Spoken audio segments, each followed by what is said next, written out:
All right. Welcome, everyone. Welcome, our players. Today we'll be playing in Illumina, the Unnamed Adventurers Guild. Our players and characters for today are... Hi, I'm Ty Johnston, and I'm playing Fletch, a human fighter. I put you on the spot. Whoops. Eh. And our other player is... Hi, my name is Lionel. I'm going to play Arachris Relicus. It's a high elf cleric wizard. And unfortunately, not a lot of other people could make it, so we're going to be playing a little short-handed, but it should be all right. So, Fletch, you two are in the Unnamed Adventurers Guild, probably enjoying doing whatever you do. Please tell us what you're doing in the Unnamed Adventurers Guild at this time. I would say it's late evening. Fletch is probably just arriving at the guild, since it's the guild hall in Illumina. After his last adventure, he would have gone back to the town of Redgill to run the Rose and Dragon bar that he owns there. So he was probably there at least a few days or a week or however long it's been. And his last adventure, it was his first adventure in a while. So he enjoyed it so much, he thought he'd come back to Illumina and see if there's anything else going on that he can take part in. So he's probably just walking through the doors, just probably got off the boat and looking around to see if Pincus is there to, give out the usual adventure or if there's something else going on. Plus, there's also maybe a certain captain of the city guard that he's keeping his eye out for to see if she shows up. And if there's not anything going on at the guild, maybe he'll wander by the guard barracks just to see what's going on over there.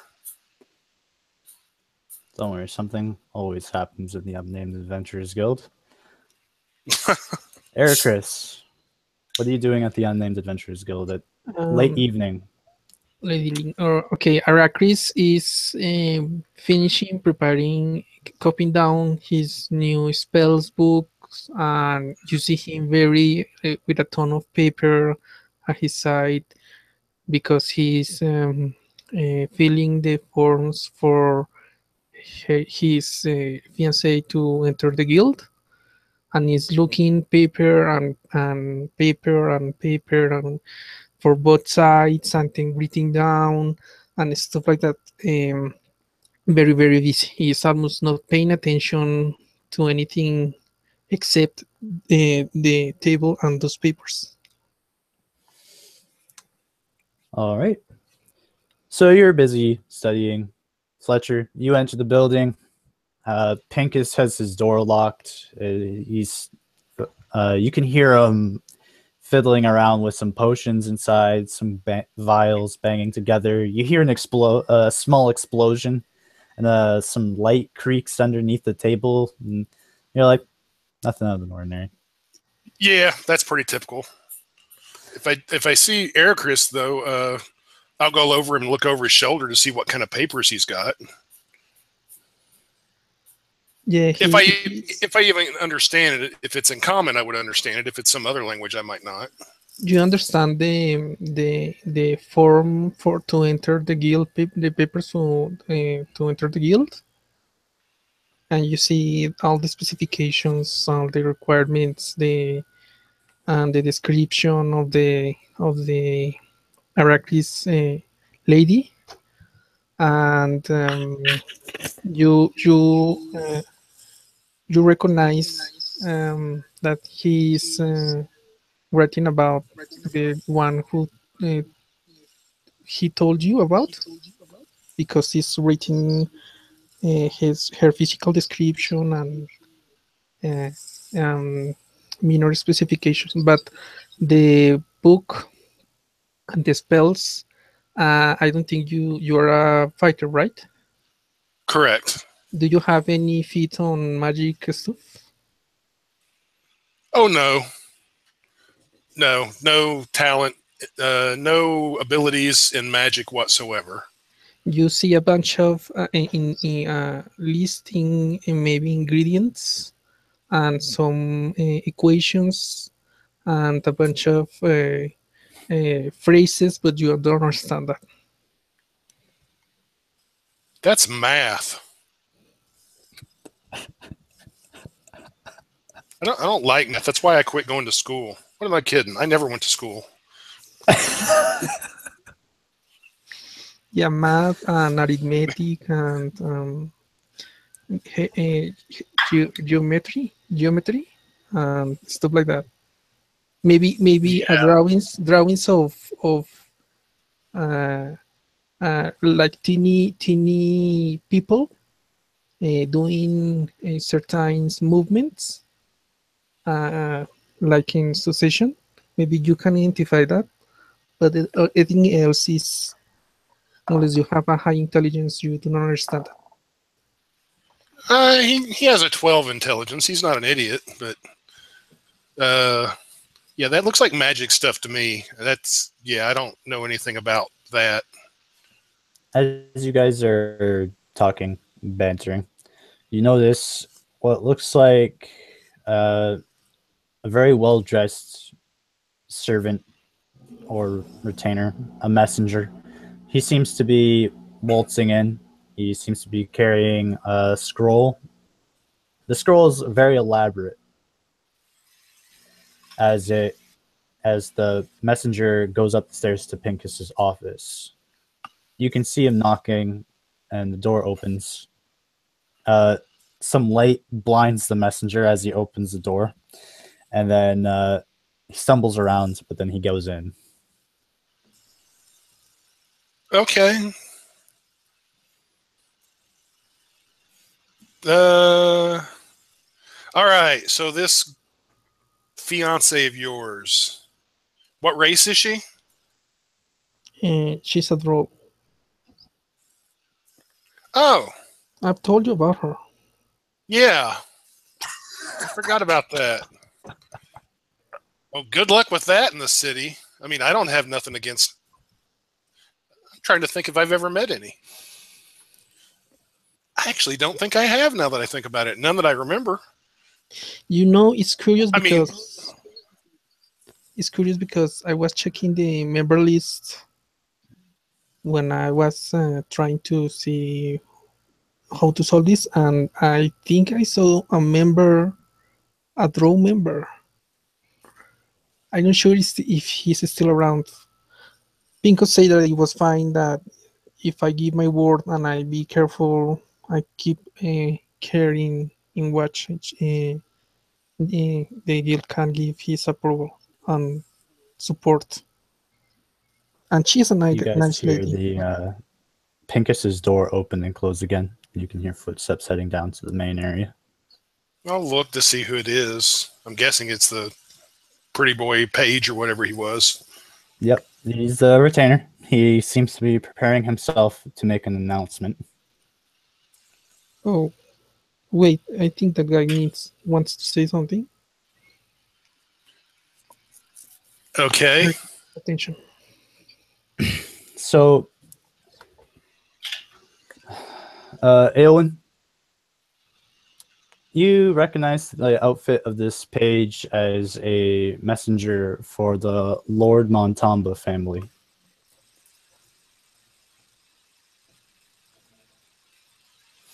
Okay.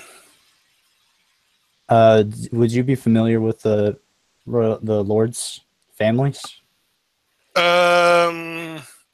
Probably not overly. Fletch would probably recognize the names, but he grew up on the other side of town, so he probably wouldn't know a whole lot about them. So he unveils his scroll and he clears his throat.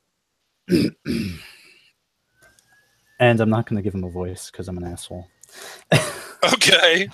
So the gist of the message is that they rented out the Sea Dragon for all of you. to go drink, bask in your glory and wealth for helping the Matamba family recover a powerful relic and historical artifact within the last week. And that all the wine and drink that you'll have there is on them. All the women that you find there, however, is a different story. Or men. Yeah, I don't pay for women. Oh wait, I remember this. I remember I helped in this that occasion. I was with Belanor and the other two guys. Yes. I asked him. Is anyone in particular that the lords are interested for to attend to the party? He lowers his scroll. He says, well, you, I believe, are the one of the people who helped recover the Warhammer. I'm sure he'd love to have you there. And he looks over to Fletch, and I gave advice. he says, well, if I you were wasn't- his mentor... yeah, I if you were wasn't his actually mentor- there, but I told him where to go and what to do. Well, if you were there, perhaps you would like a drink as well. Sure.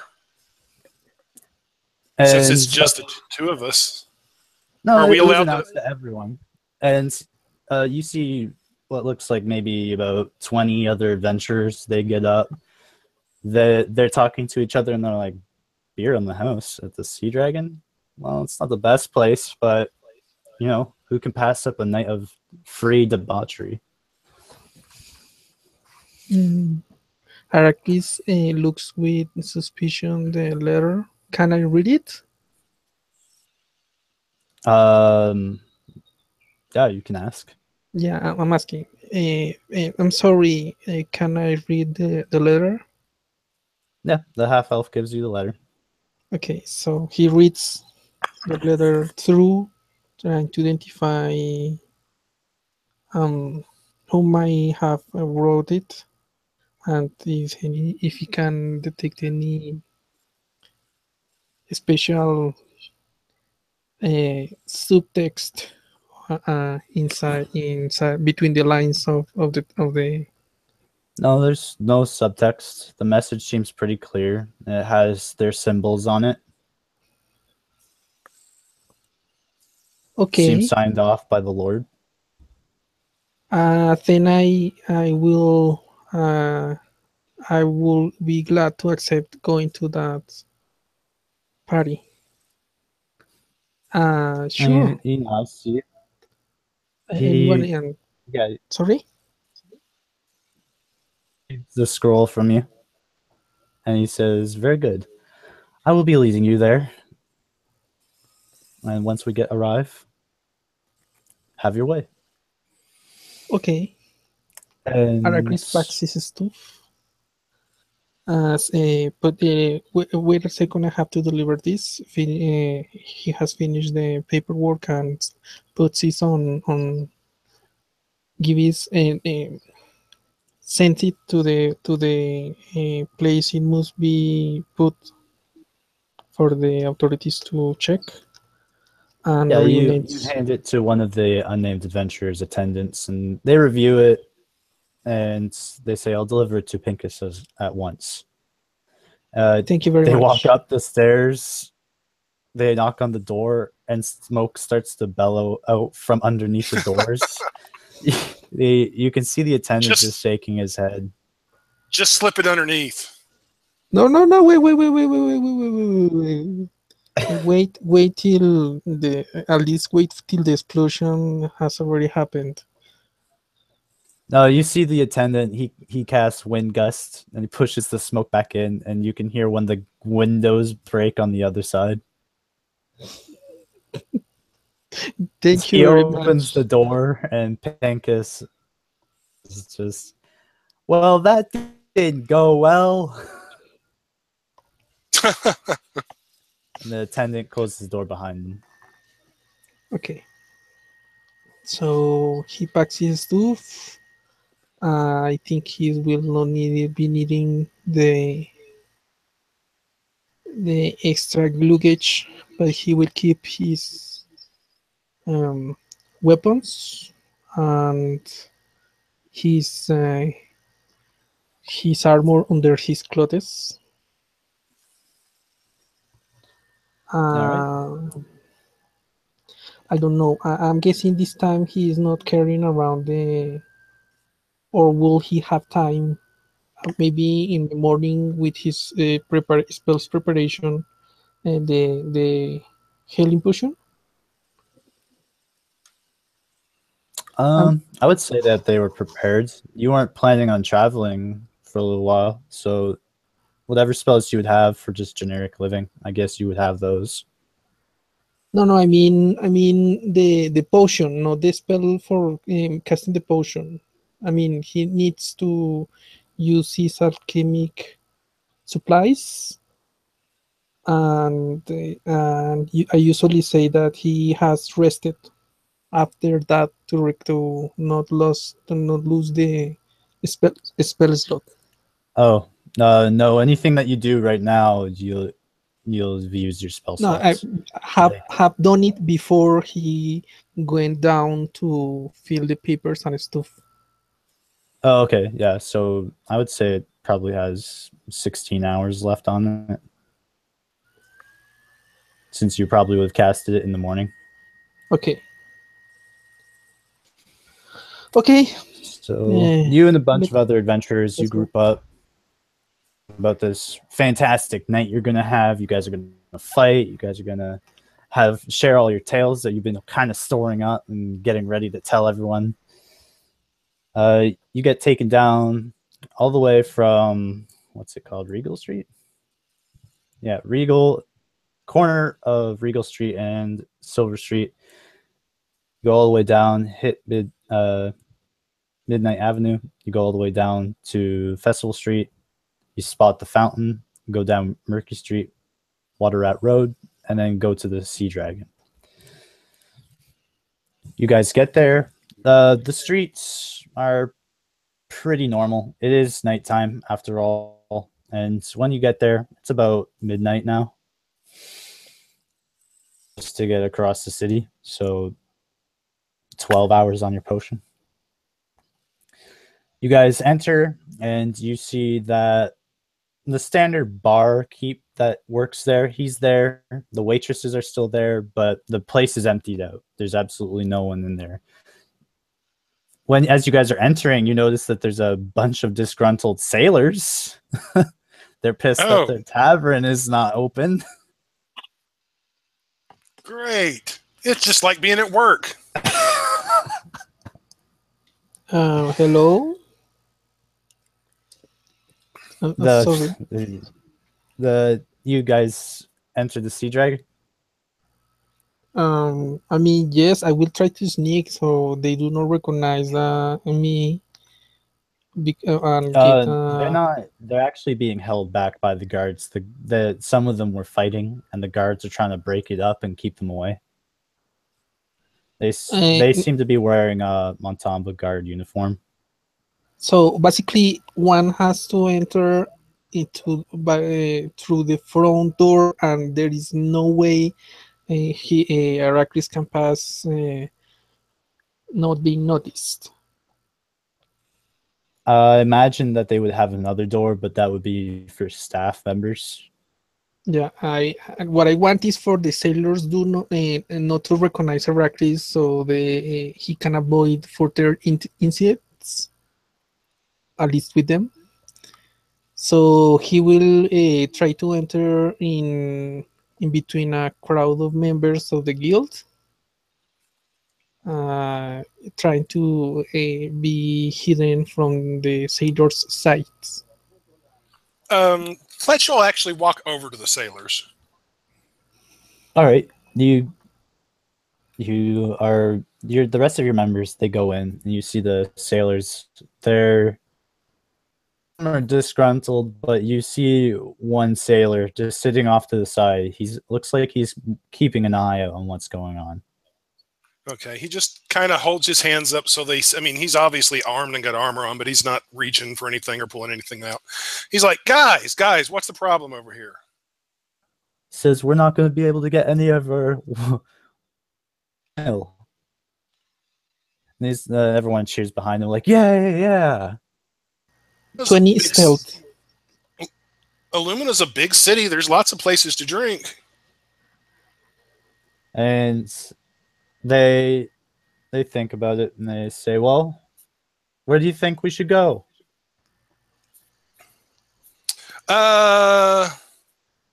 Well, it depends if you want something fancy or are you looking for a fight? The or do you crowd just want gives to, you or you just, responses. okay. If you're looking for a fight, just head to the south part of town. Anywhere in the south part of town. This time of night, you're going to find a fight. One way or well, the other. You're pretty much in the south part of town, but so you're suggesting them to go to Whaling Street or something like that? Well, there's I'll recommend there's a place called Mother's. It's towards the southern part of town, and they won't know this, but it's also actually sort of, I don't know if it's owned by, but Mother's is at least partially run by the Thieves Guild. So, okay. So you tell them where Mother's is, and they're like, fuck it. Yeah. All the sailors who are just looking to scratch their... Now, I can say this and say this truthfully. Mother's has served the hardest drinks Fletch has ever had in his life. And he owns a bar, and he's had harder drinks. I mean, they have like magic drinks and stuff, like stuff that makes a dwarf gag. Oh, we gotta try this place. Exactly. So the people looking for a fight, they head over to Mother's. They'll be exactly getting into.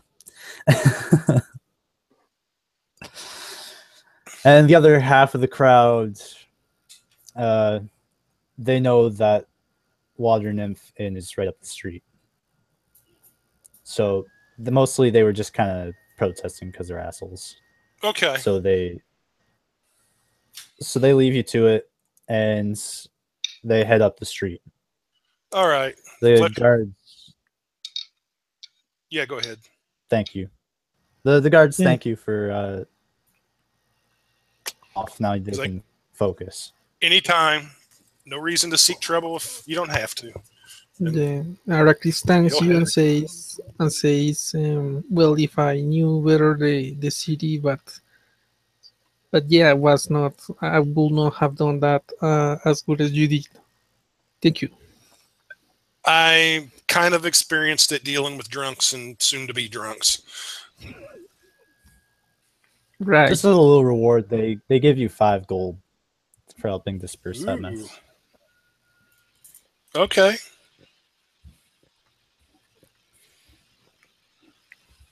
Oh, he'll take it. Why not? And then he'll head inside for the free liquor and free food and free women. Precisely. So you go in there. Waitress asks, "What would you like to drink?" Or eat? Unless you just want to skip to the appetizers. So you kind of look over to the other women who are just dancing for your other adventuring compatriots. Oh, no. I'm a taken man. I can't partake. Yeah, Arrakis too. I mean, he's just going to humor the lords, to accepting the invitation. He has been on such type of celebrations. He's not strange to that, but he is not a drunk, not heavy drinker. He will just take a light drink and move around, looking, trying to see who is who and who is where, and detailing the establishment. Do you have any of those little shrimp wrapped in bacon? She says, she thinks about it and she says, together, at least pre-made, but it wouldn't be too hard to make. Okay, can I get a platter of those? She says, and anything to drink? I'm trying to go light lately. Yeah, just bring me a light wine, I guess. Something watered down. It doesn't have to be the real good stuff, even. She says, very well. Elf. She gives you a gorgeous smile, and even her half-elf ears perk up a bit. Does Arrakis recognize the lady? No, she's just being cute with you. Just something soft. I don't want to drink too much. I need to be awake for my studies later. But if you could bring a bit of some delicacy from or for my I forgot the Faye. Something is close to the Faye delicacies. I will not mind. Something to eat, please. She'd probably know some, I would think. Yeah, but But maybe not. She says, I know a few, but I'm not sure if exactly we have that great of salads here. then no worries. Just the drink and maybe bread. Thank you. He's having the bacon with shrimp. No, Arrakis does not eat. I mean, he eats meat, They're really good. but not that much. Just a bread, normal bread. Maybe a spicy one or sweet one will be good. Bread? Bread, yes. Okay. She says, bake. She heads off to behind the counter. She's talking to the innkeeper or the barkeeper, and you notice that waitresses are gathering drinks, handing them out to people, and you guys get your.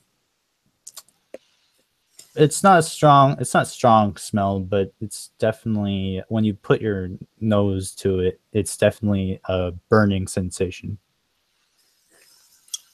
Okay. When I get my drink, I'll head over to the bartender. Right. And He's standing there. He looks over to you. He says, I'll kind not of liking your drink? no, drink's fine. I'll kind of move to the side so if any other customers or whatever come up or clients or whatever that I'm not in their way. And I'll just say, just wondering, when you're not busy, maybe talk shop a little bit. And I'll stick out my free hand and say, name's Fletch. I run the Rose and Dragon down in Redgill. He says, I've heard the place. A lot of sailors say they come from there. Not the greatest establishment from what I hear, but no, it's not. It's not meant to be. He shakes his hand, shakes your hand, and he says, "What did you want to talk about?" Well, depending on what kind of guy he is and what kind of mood he's in, I mean, we can talk business. Since I'm out of town, I'm not a competitor of his, so I'm hoping he won't mind talking gold a little bit. I'll just ask him like how much he charges for certain drinks and, how much they're making on a night, a night like this, renting out the place and stuff like that. If he's a different kind of guy, maybe we'll have sort of war stories to tell each other, about, oh, what's the craziest thing you ever saw in the bar or something, Okay, so roll persuasion. I got a natural 20. I got a natural 20. First roll of the night. So you the rest of them times. You ask him about his prices. He says they're not. I don't try to go too high because they're just sailors trying to. Says though on the more expensive stuff when they get a little too drunk, I don't mind gouging them a bit, especially when they Okay. don't tip my waitresses. Oh yeah, that makes sense. He starts talking about how expensive the supplies are becoming. He says, ever since what's that city that you guys defeated a while back? The Kuotao city? Oh, the Kuatoa. Yeah. Yeah, the underwater city.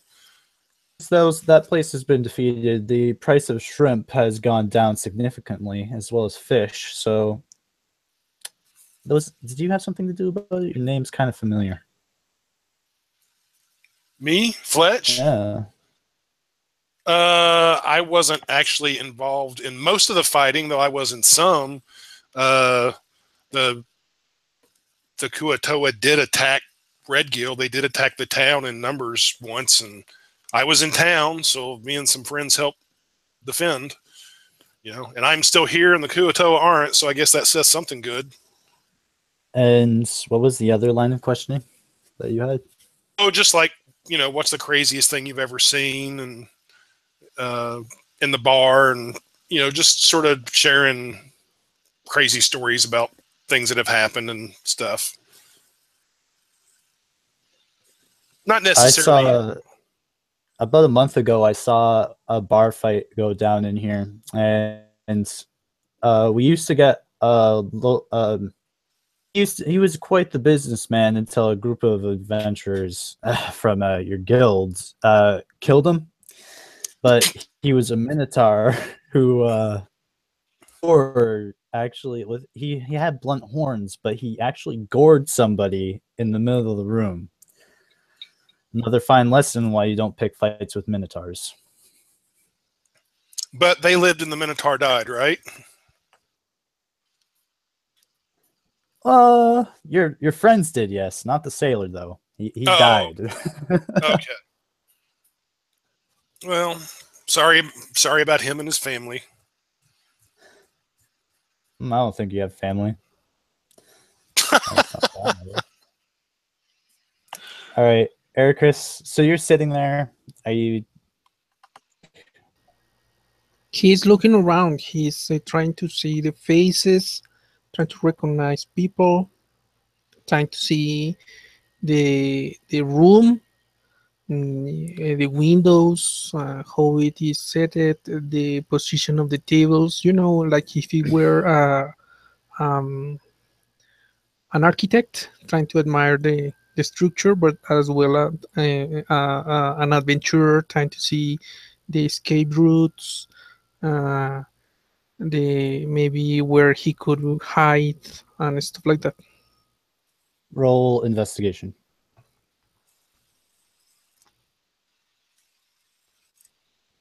19.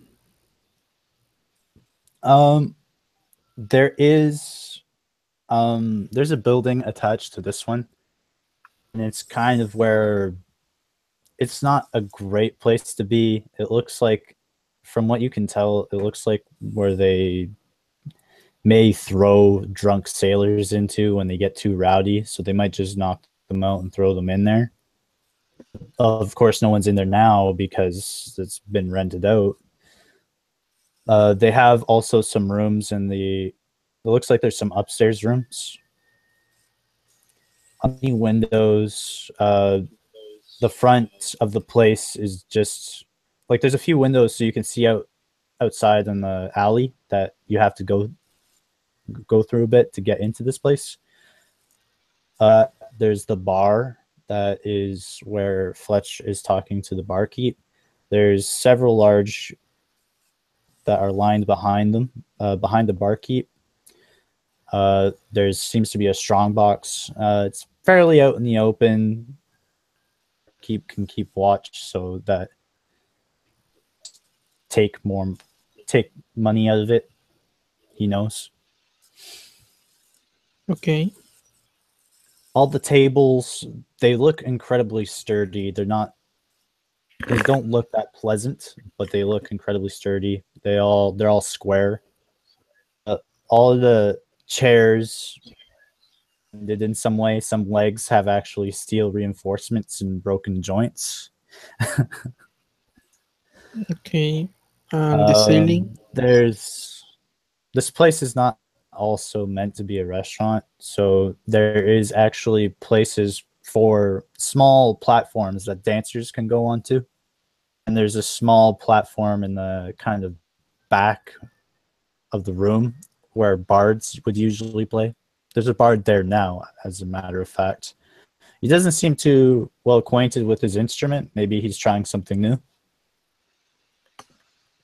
Okay. Do I need to Everyone else recognize the seems to be entertained. But Heracles does not recognize anything except the ones in the guild. From the guild, sorry. I would say that not any familiar faces. Like everyone's different. Talk to a lot of members all the time.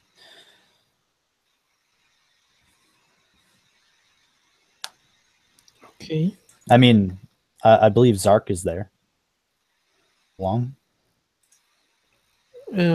Well, if he had time to rest, I'm guessing Heracles will have bring him Okay. to enjoy So, and try to as a gesture for him to feel more compelled to be loyal to the guild and to the three who let him live. so you bring him out. This is probably the best thing that's happened to him in a really long time. The waitress eventually comes. Sorry? Zark is members because he's getting to know a few of them now, since most of his time is spent either following Oral, which is probably not too busy, and talking to the other members because he probably works. Oral also makes him work for the guild a bit, so he's probably doing a lot of the carrying for other people. So he's talking to them. Yeah. The waitress eventually comes back. She offers you a piece of bread. Seems to be a little moist, and you can see that there's a lot of berries packed into this bread.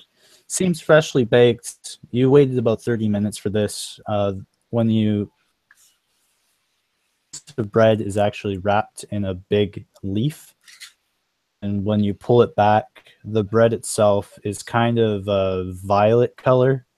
And when you pull it apart, you can see that it's actually soaked with berries. So it's not a fresh bread? It smells pretty sweet. It's fresh bread, but it smells more like berries than bread. Okay, so Heracles will taste it, trying to see how good it is, and they usually smile to the lady. This is pretty good. Yeah, it tastes like raspberries but a little sweeter. Okay. And she says, "I'm glad you like it. Would you like anything else?" Not for now, thank you. You can. Well, actually, if you can tell me more about this place, what happens around here, and maybe about you, if you don't mind, or you have time.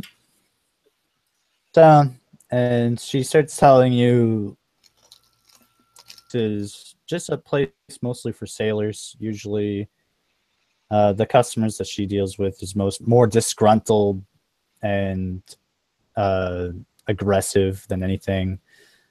And she goes on about how this place, the harbor, and only place respectable enough to not get accidentally torched by something going on by a ship, or having and it's right besides the rope works. So if they ever need to take breaks, they're right beside the place. It's a really good spot. She tells you how she makes 5 gold a day just in tips. Okay, is she pretty? I mean, uh, above the standard. Say that again. Is she pretty? Does she is she her is her beauty above the standard, or is a normal Say it's standard above beauty? standard. Okay, I would say above standard. She's pretty. I would say she's marginally enchanting. okay. So Aracris, while she's talking about that, Aracris will give like a kind of scientific uh, I don't know, like trying to see. Yes, of course. I mean, you're beautiful, and that helps a lot on your job and stuff like that. But more like not that not flirty, but more like acknowledgement and understanding in kind of a scientific way.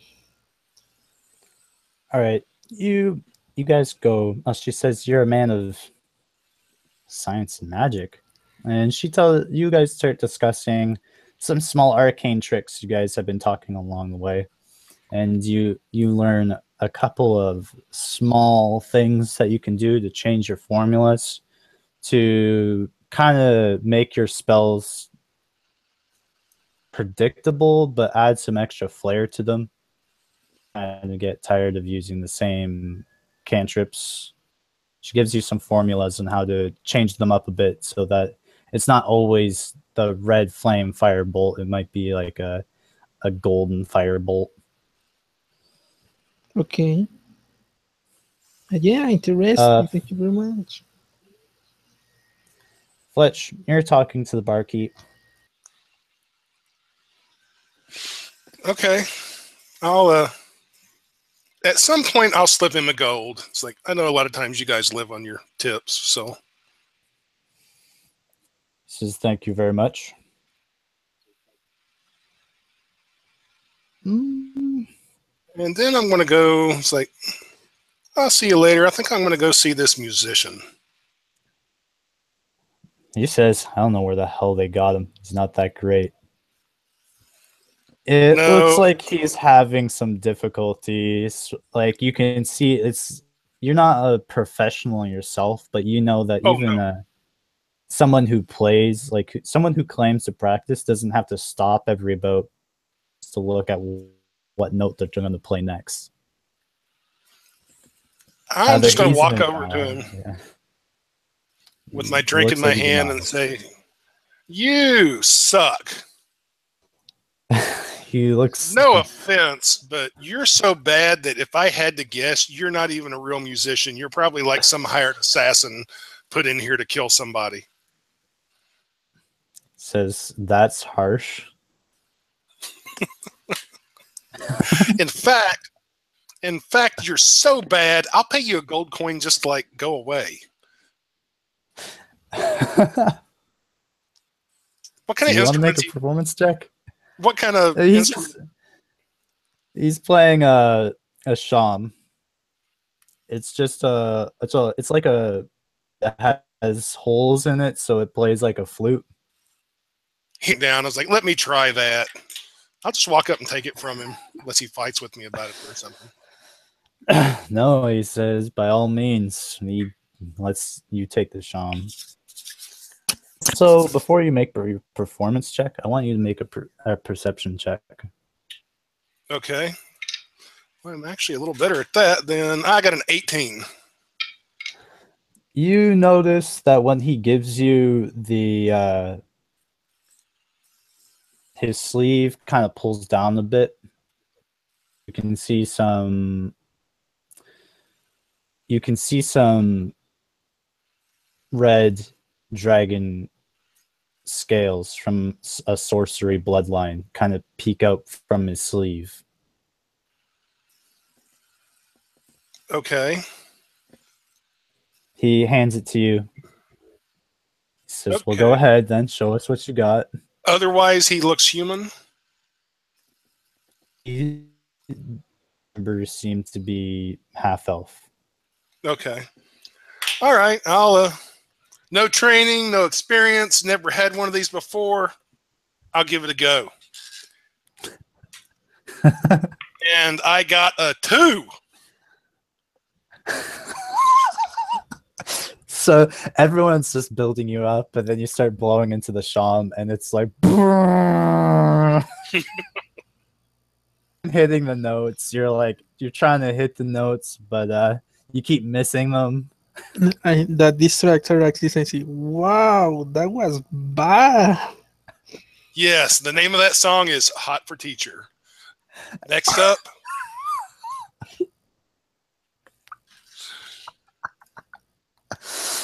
All right. I take requests.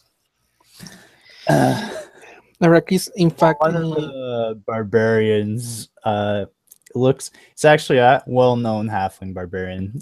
He not as much experience as you. He says, "How about Boo, get off the stage?" I think I know that one, and then I'll try to perform again. This time I got all the way up to a 9. wait, what? So you're blowing into it again, but at least you're finding the note holes. You can't quite get the. It seems that the reed isn't like going the way that it's supposed to, and you accidentally force it out of place. Okay. Worse noise, but at least you're able to change the tune a bit. Then I'll hand it back to the musician and say, "Here, I fixed it for you." He's looking at it. He's like, "For fuck's sakes." And now he has to stop and fix the reed.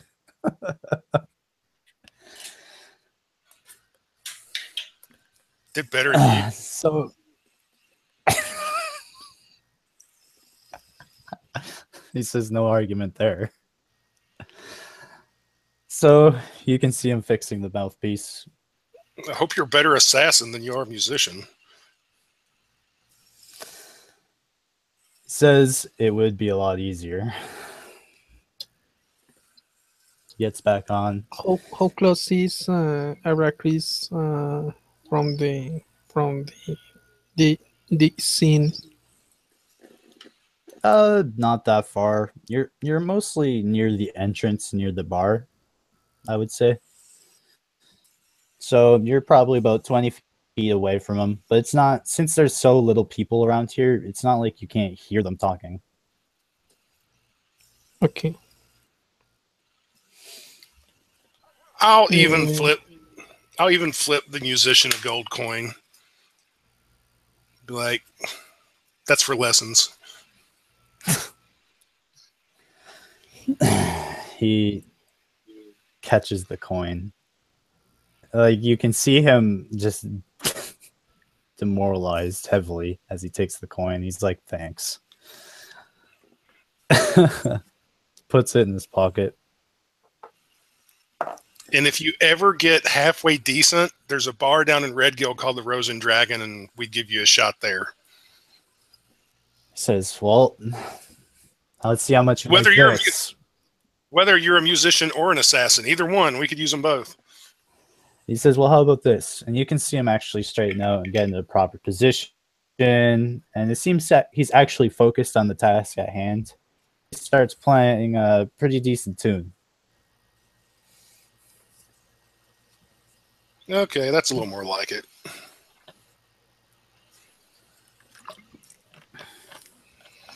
So, have you guys been eating or drinking at all? No, Arrakis is not. I mean, I've told you he will take just very soft drinks and looking around. Yeah, and Chatting. you ordered that bread. It showed up. Sure, You yeah. know- Fletch will have eaten some. Well, did his shrimp with bacon ever show up? Yeah, it's Just the waitress has just been sitting there. She's been eyeing you up. Eyeing you up. Wait. No, not now. You make me maybe dumb about the bread. Let me see if Arrakis has something to counter that. Yeah, the bread's just sitting there. It's violet. When you pull a piece off, it's got berries inside. It looks fairly moist, being fresh. Can you make a check to see if has something? I mean, the composition. Arrakis is interested in the composition of the bread. Tries to smell it and see what it is made of, and maybe identify the ingredients. Okay. I would say roll an intelligence check. 18. Yeah, it's pretty atypical. Wheat flour, raspberries. It seems a little moist. It marinated raspberries. They could have been marinating it this whole time until you arrived.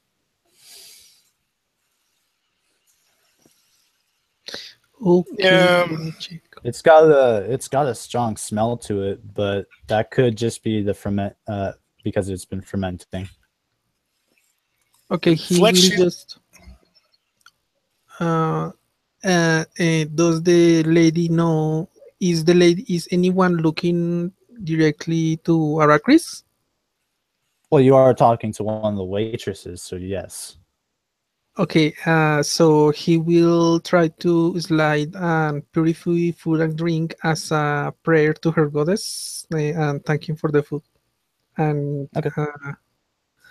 And then eat the bread. Okay. Fletch, you just see one of the waitresses holding with wrapped bacon. I'll go over and take the whole tray from her. I think purified food and drink is a ritual, so I think it does not waste a spell. Or Arrakis will not waste a spell slot. What are you attempting to do? Cast purify food and drink as a ritual, but try to hide it or cover it as a simple prayer as thanking for her goddess before the meal. The only problem with that is it takes 10 minutes to do a ritual. Yeah. When the lady is not in front or trying to show off, if she stays, trying to show off that he can cast magic. Well, she's talking to you, so it's gonna be a damn high stealth check.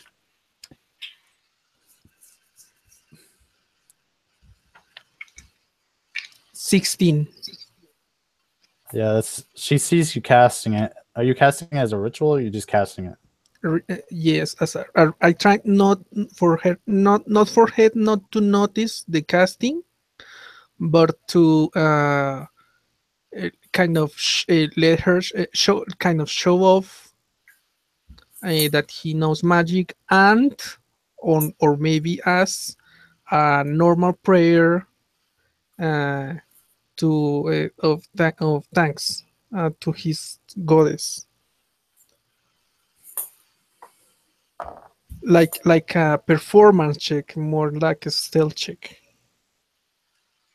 If I am Yeah, if you got performance, you can roll that.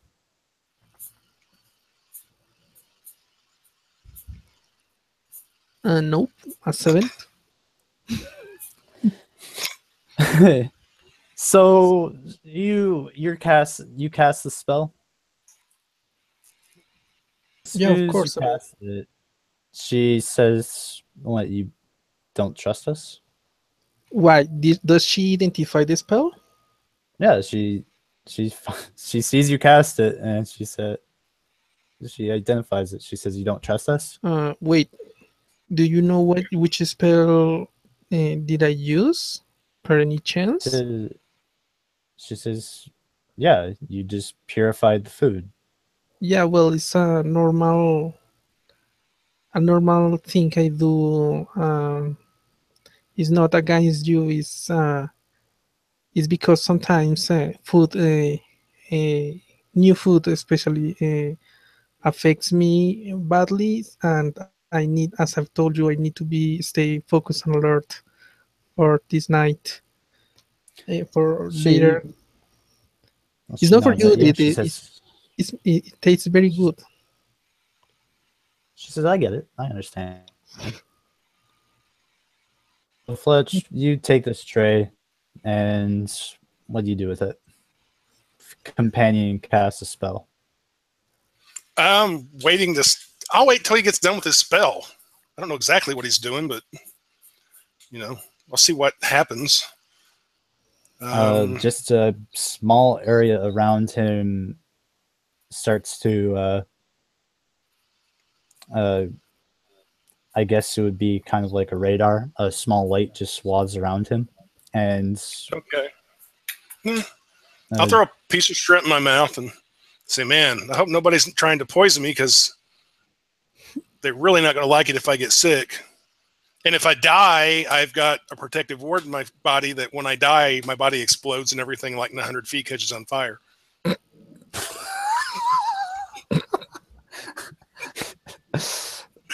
And I'll pop another shrimp in my mouth.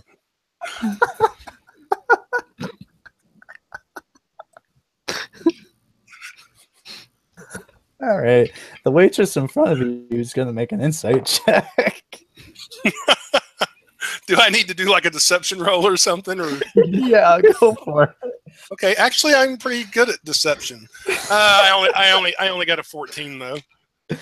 Okay. Do you have any bonuses? Yeah, I've got a +3. Or is that 14 with bonuses? Yeah, it is.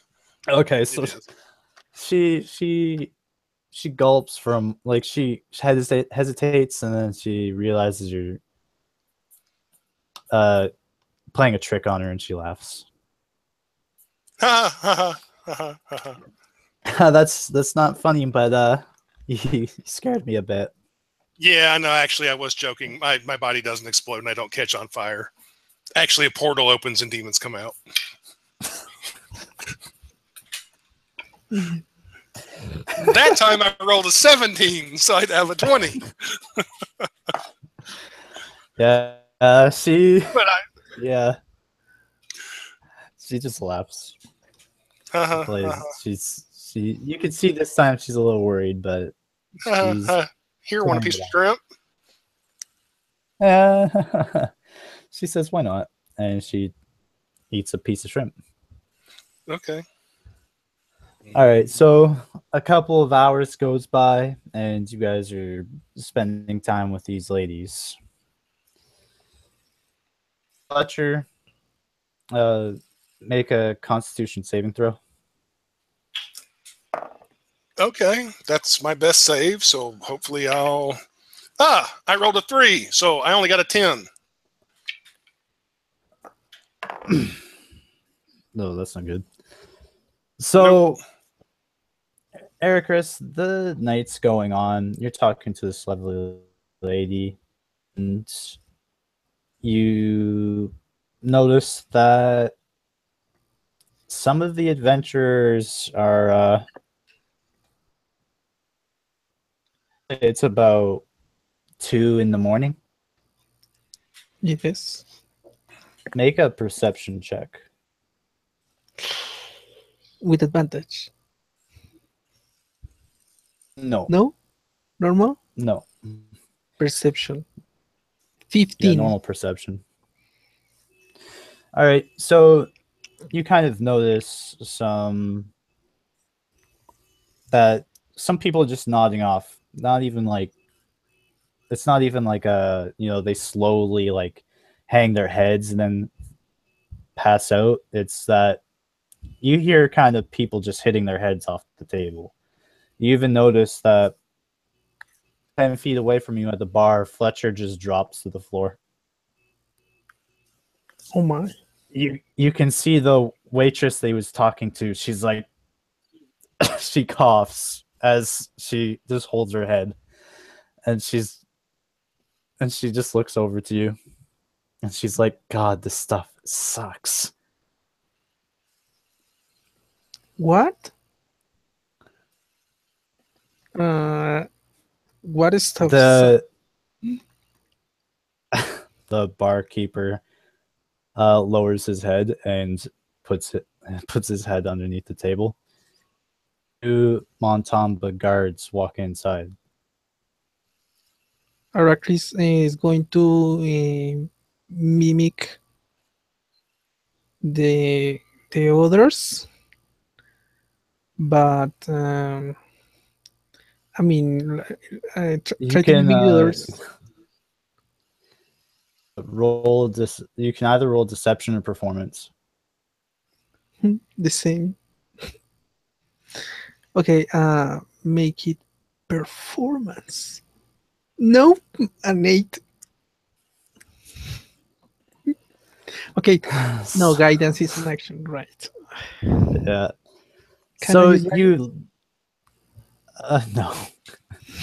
So you kind of just rest your head on the table and you kind of obnoxiously snore, thinking that maybe they'll ignore you.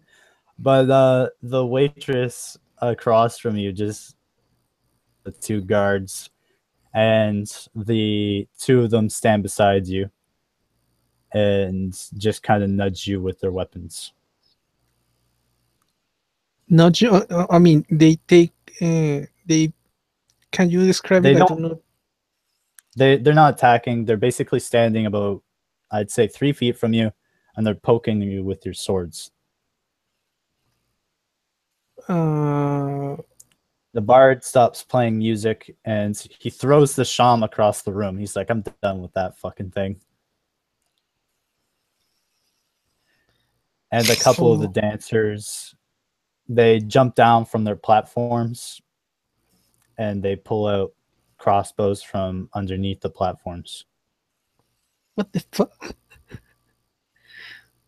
Okay, so let me check what I have in here.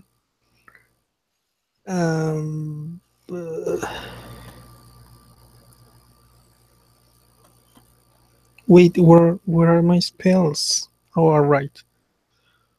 It starts coming from the top of the stairs, and the waitress says to the two, do you mind taking this lovely man? And she kind of kicks Fletch to the upstairs room. And she takes Fletch's weapon from his body. Well, I've got quite a few. Rapier, You whip, have a rapier. a whip, a longbow.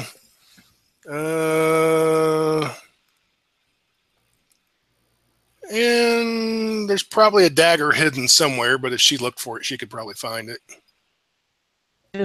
She takes your rapier and your bow and arrows. Okay.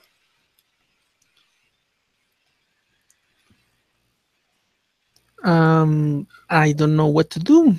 Let me think what Arrakis will do. He is surrounded. All the group. Cirque, where is Cirque? He tries to identify where Cirque is. Zark is passed out at a table. Okay, so no one is around. Maybe he was not convincing enough.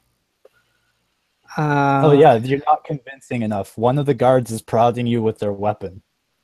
Okay. Calm down. He slowly turns to normal position and what are you doing? He says, oh, just taking a little revenge. And they continue to prod you up the stairs where the dancers are taking Fletch. Anyone else is being taken up the stairs? No, but the waitress that has taken Fletch's weapons is reaching over to take. What's your weapon? I have a ton of weapons. Let me check. I have a mace. I had a hidden dagger. I don't know if they found out. They're just looking for weapons that are visible out in the open. Yeah, maybe the mace. I don't know if he will have brought the longbow. I think not. Oh, then she takes your mace. Okay. And hey, what are you doing? He speaks to the lady. Why are you doing this? I mean, revenge for what? She says, "I don't really know. I'm just hired to, play along, be nice." By whom? She says, "You might find out more upstairs." And she says, "In the meantime, I'm going to be using your weapon to frame you. So have fun." He will dodge. Dude. He will dodge. Okay. I guess I've got to If make an athletics check. Yeah. You easily move away, and the guards, the two, apparently Montamba guards, raise their weapons to fight you. calm down, calm down. I'm moving. I am cooperating. You just do not need to hurt me. Calm down. He says, "Drop Leave. the mace on the ground." Arrakis will drop the mace. Okay, they continue to prod you up the stairs. The dancers are taking Fletch into a nearby room. Okay. Where are they? They taking Arrakis? They're taking you to the same room. Okay. Arrakis is looking around, identifying spots to hide, secret entrances, stuff. The normal stuff as if he were on a dungeon.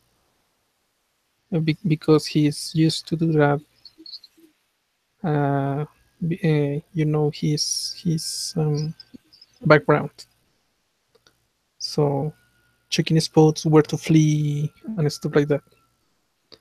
But he Again, will cooperate. there's just the windows on the main floor. There is a window on this floor, but you would have to jump out and take fall damage. Okay, so right now the only thing he knows that they are being hired is for revenge, and oh my, I think I remember who is behind this. Oh shit, and I don't remember the name. I don't think you know her name. So it's a her. Thank you. Now how I put it inside the game. Or maybe You a go him. inside the room where the dancers dropped off Fletch. Once you get Okay. inside, they point the two crossbows at you, and the guards are obviously standing behind you. Fletch, make another Constitution saving throw. Me? Yeah. 22. So you're a little groggy and confused, obviously. You're also, mechanically speaking, you are sickened. Great. Oh, I wake up and I'm like, is it married? Oh. What's going on now? We are captured. Yeah, so you both are waking up. Well, he's waking up. You're entering the room. And on the other side of the room, you see Aelin, you don't really you recognize her. Actually, both of you make wisdom checks. More of a test of memory. 12. 13. You both recognize her armor, but now that you get a closer look at who she is when your eyes adjust to the darkness and the light kind of comes in, you can see that she's the ranger from the woods. Shh. Oh. Hi. She says, hello. Not you. It's been a few days. Hope you've had a cozy experience. Before you do anything, it was a job, and we were not going to kill you. Oh, you wanted to solve the stuff. What's going on? Oh, Oh, hell. My you weren't sword's there to gone. kill me. We're not going there to kill you. Did you misheard me?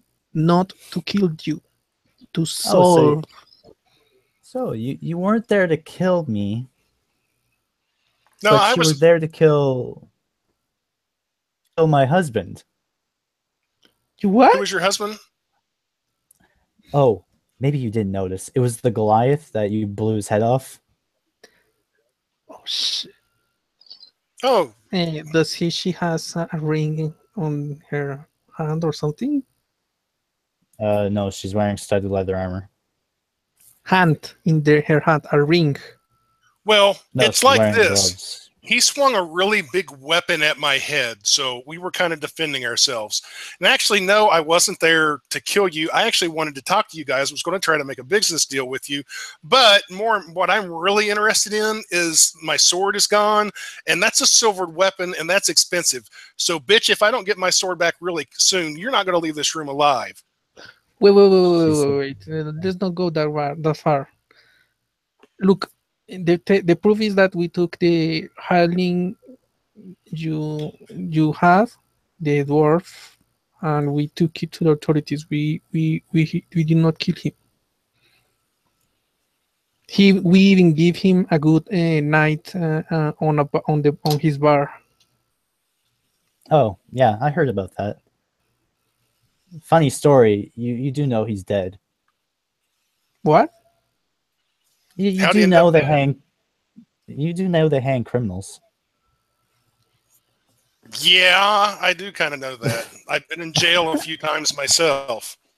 Here's the thing. When you're in that line of work, you've got to realize there's going to be people who are going to come after you. And even if all of you had killed all of us, sooner or later someone would just send more people after you, whether it's independents like us or it's city guard or whatever. So, the one thing about your line of work is revenge really doesn't pay. It might make you feel better, but it doesn't pay anything. She says, you're right. I know because I've done your line of work. She says, you're right. Well, not exactly. I didn't kidnap women and beat them, but I don't like to think like that. I prefer. I didn't knew they were going to hang him. I thought he was ready to cooperate, and they were going to put him on a nice cell and maybe put him to work to pay back what he stole, what you stole, or what you make him stole, and he will leave. I mean, I am not that such bad person. Arrakis is stalling. She says, honestly, I think it's a little too late for any apologies that we can give each other. I'm not apologizing. I knew they were going to hang him. That's why I gave him a last night. Well, at least you're nice. Well, at least. Your mistake was you should have stayed in the woods, and you came into the city that's unknown to you. She says, me? Yeah, you'd be right about that one. I'm more of a forest lady myself. But you see, I'm a city boy, and you've come here and taken my sword and bow and think I'm powerless to do anything about it, and I'm just going to lay down while you kill me. And that's not going to happen. she says, I'm not going to kill you. Oh, you're not. Well, none of your goons here are going to kill me either. But that's fine. So why are we here? Why did the lady say vengeance? And Fletch will turn around and look at the two guards, and he'll say, if you two have any brains whatsoever, then you'll probably at least have heard my name and know who I am and know what guild I'm affiliated with. You might even know some other people I have connections with. You might start thinking twice about harming me. The two guards, quote unquote, the one says Matt Fletcher, right? Yeah, I'm known as Fletch. And he's like, shit, doesn't seem to know you. Looks like he might have a little Arrakis brain will damage. complement that with, look, even whatever you're going to do, you have committed a really big mistake, and maybe we should discuss about it, because the moment you do something nasty, the people will know. You lent an invitation, an open invitation to the guild, and the headmasters know where we are. So why don't you just come down? On top of that, not only do I have connections with the UAG, I also have very strong connections with the Dusk Shroud in this city. In fact, my best friend in the world is one of their top agents. And they've asked me several times to join, and I've not, for my own reasons. On top of that, I've ridden dragons. I fought gods. Arrakis, can Arrakis summon his familiar outside the building? Is a window nearby? Without them, he's flying around. He's roosting on a nearby building. He's watching a window. He can't see into it. Kind of close quarters. Familiars have telepathic communication with his master. There is a window in the room. Yes, there's a window. It's in the room. It's pretty small, but if you wanted to jump through it or dive through it, you could. It's a single pane. It doesn't look like it's meant to be open, but from experience, those ones are a lot easier to break. So you can either let us walk out of here with our sword, and honestly, I won't have any hard feelings. I really won't. We were doing a job. You guys are just in the wrong line of work, and I'll be on about my business with my friends. Or quit running your mouth about how you're going to have revenge and do the damn thing. She says, I don't tell you, because that would be too easy, honestly. Because I don't want to know the pain of death. Arrakis will tell his familiar to go back to the guild and warn whoever is in is awakened. I mean, Fletcher's just going to look at the two guards. Last chance, boys. Step out of the way and let us go downstairs, or it's on.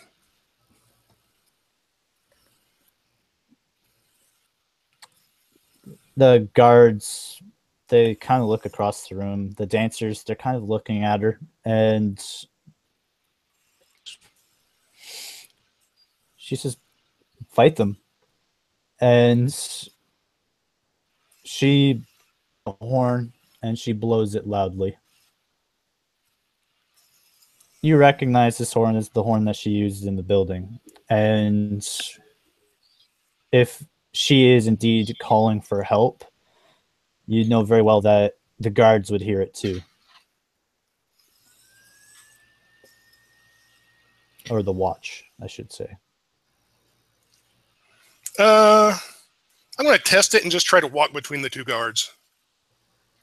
The one doesn't get in your way, but the other one who doesn't know who you are, he steps in front and then he looks to the other one and he's like, "Come on, man, this was our job." He's like, "I'm not fucking stupid." Or the one that's not moving are the steps behind him? The door is, yeah. Is the door open or closed? It's closed. It's not locked. Closed. So. Okay.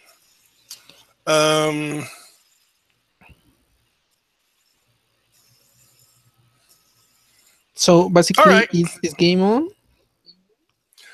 Dagger out. I'm attacking each guy once. Oh, okay. Surprise rounds. I got the first guy I'm attacking is the one that's doesn't know who I am, and I rolled a 19, which for me is a crit. Because that's what kind of fighter I am. Definitely a hit anyways, so yeah.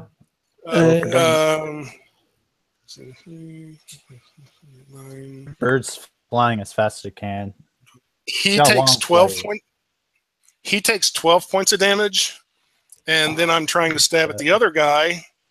The other guy I only got an 11 on, but I didn't necessarily really want to hit him anyway, and it doesn't matter if I hit or not because I'm moving, and basically I'm trying to sort of shove my way between them and throw the door open and go through.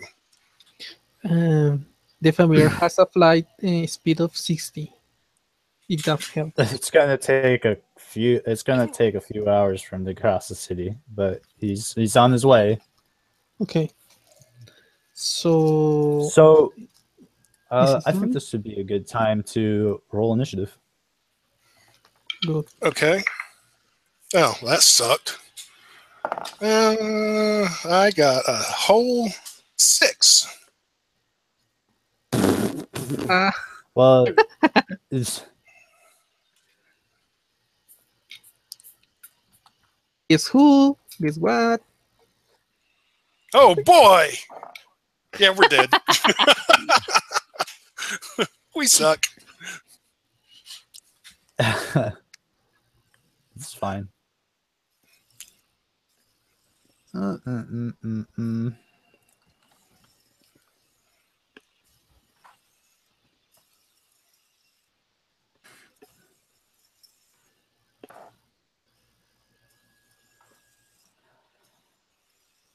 Is a second floor? Yes, this is the second floor. All right, so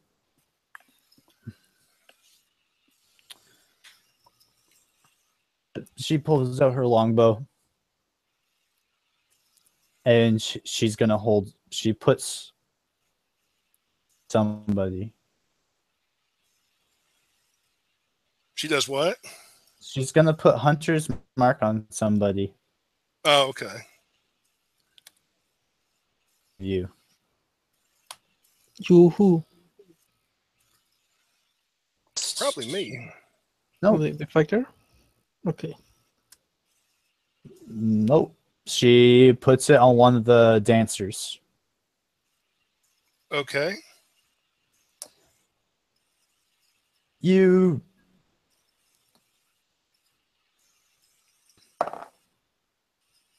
Shit.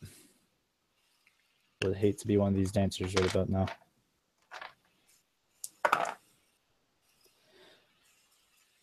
Yeah, that's gonna suck for them. You know what? I begin to suspect when she is begun to talk about magic, even when she was a half elf. That's not normal. She's not one of the waitresses. These are the dancers. The two waitresses are downstairs. Yes, well, I mean, to suspect that something was going on. Yeah. So Joza, the ranger you've been talking to, she shoots one of the dancers in the back. The dancer goes down, dropping a crossbow on the floor. What are you doing? Aren't you realize? I don't realize. I think I know what she's doing, but She places her hunter's mark on another person, the other crossbowman. Other crossbowman is looking at her friend, and she's going to turn around and shoot at Joza. Holy shit. She crits her. good. She takes a pretty nasty looking shot to the chest. Wait, And wait, it wait, wait, looks what? really bad. The guard. Crossbowman shoots, the dancer shoots Joza in the chest. And it looks like it Yosa hurts. was the ranger, right? Yes. The wood elf ranger that you met in the woods. Okay. Does she have the The pin? one Oh wait. oh wait, yeah, I'm Joza sorry. has the pin. Okay.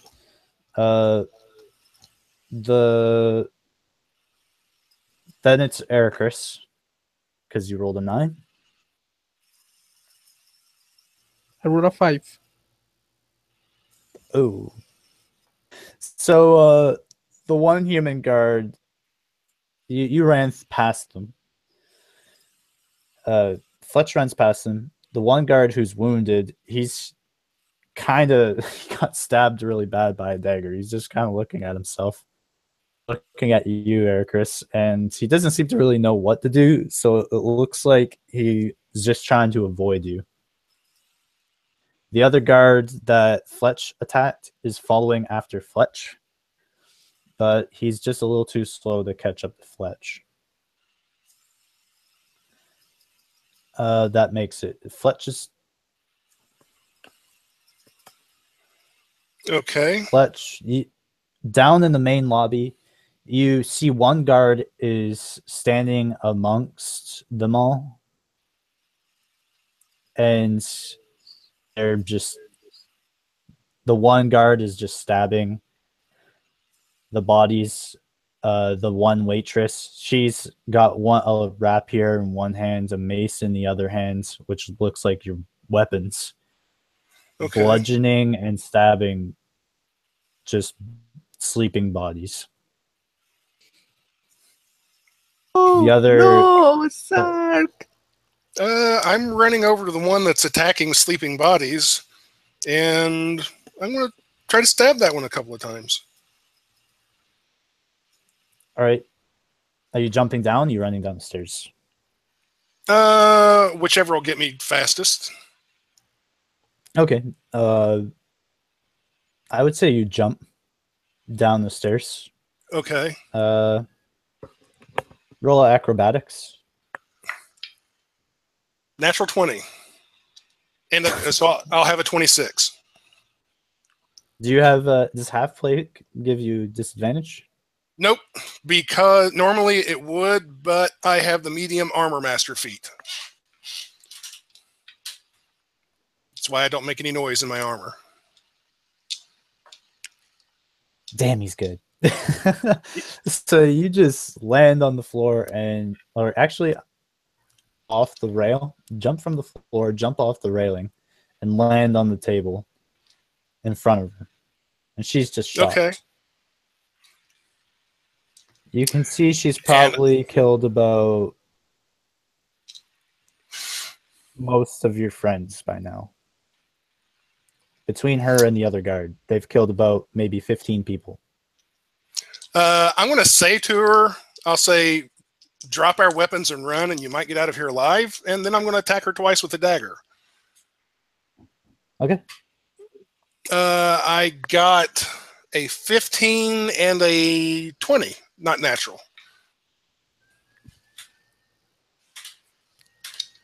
Both of them hit.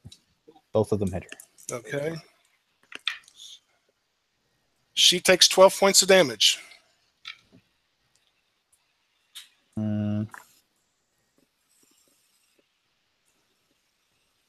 Yep. She takes 12 points, and she is reeling from your vicious stab wounds that you just gave her. But she seems almost sadistic in her nature. Seems that she was really suppressing herself when she was talking to you, and seems almost happy that you stabbed her. Good. The guard. I was glad that I stabbed her too. The other guard is just watching, and she says, "Keep stabbing them, idiot." And he walks over to another body and stabs another one. So 16 are dead. The Jose's turn. She's going to shoot at one of the dancers.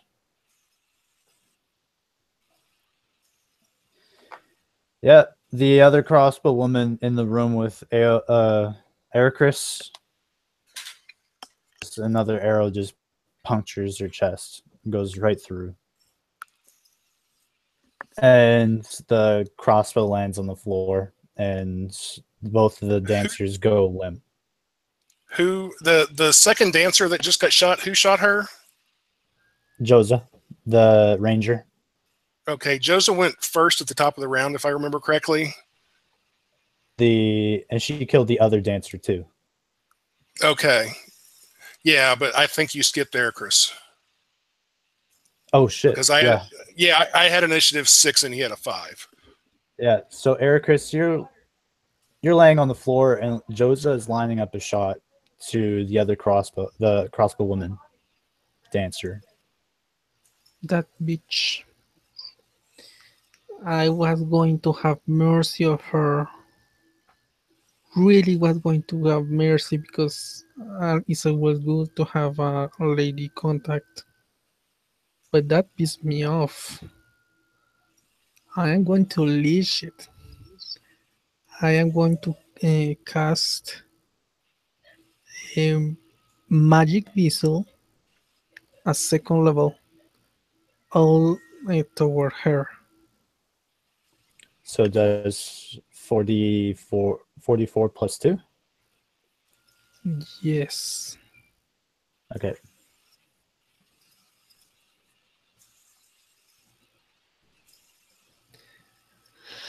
She gets 15 points of damage.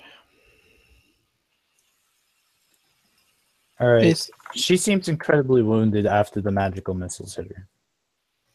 You bitch! Told you. And I will run toward hers to close the distance to melee distance.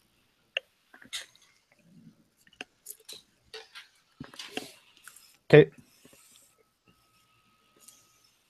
If she attacks with her bow, she gets this. I get an attack on opportunity. You'd like to think that, wouldn't you? Yes. Unless she has, I don't know what kind of feat. I don't remember which one.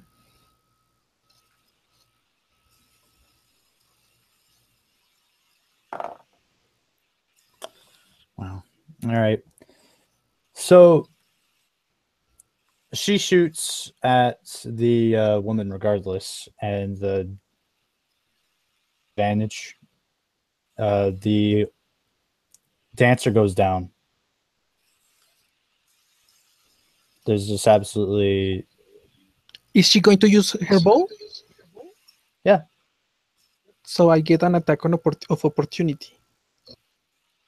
I think it only applies disadvantage.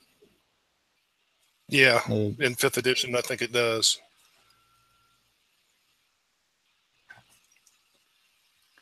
In 3rd edition, there was an attack of opportunity. I don't think there is in 5th edition. Let me check because I think it does. In another game, the DM make me my character receive an attack of opportunity from when I cast a range spell.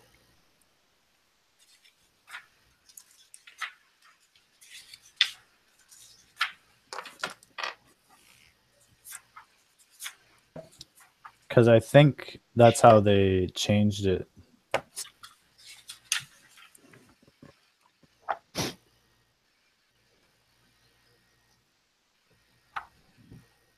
Mm-hmm. Mm-hmm.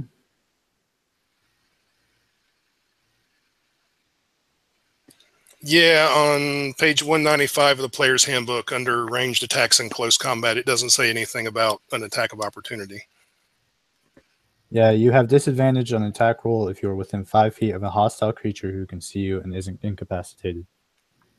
If another dungeon master did that, they were either wrong, misremembered the rule, or they have a house rule that does that. Or they're thinking Pathfinder. Yeah, or they're thinking Pathfinder and they got their rules mixed up. Maybe in reactions.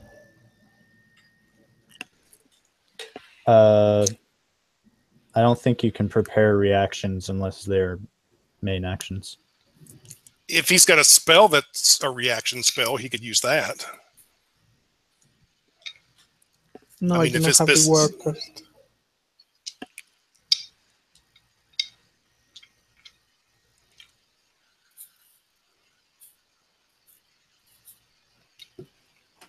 So you don't got anything to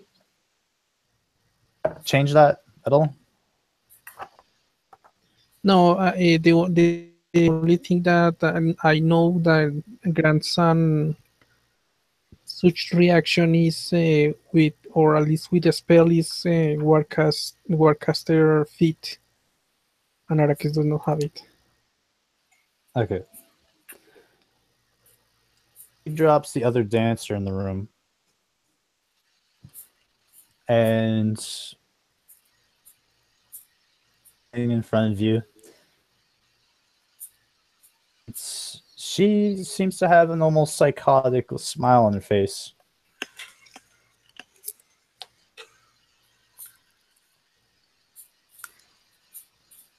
Waiting for you to kill her now.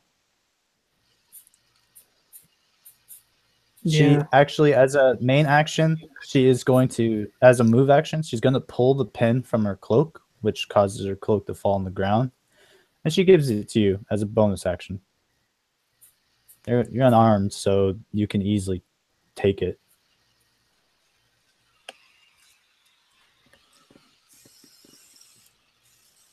So basically, I want an insight check to see if she really behaves like that, or she's just hurt for her dead husband. You can roll insight. 16. Yeah, she's pretty distraught. This is probably just killing her love, the love of her life. Probably really pissed her off.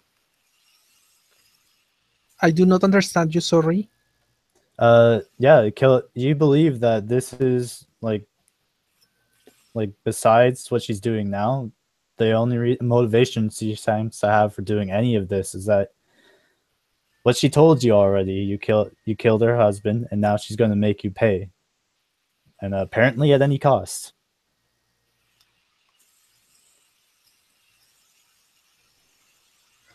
Yeah, well, it's not my turn yet. With that, the waitress down at the bottom of the stairs, the one you just stabbed, she's looking at her weapons, and she knows she can't use them against you.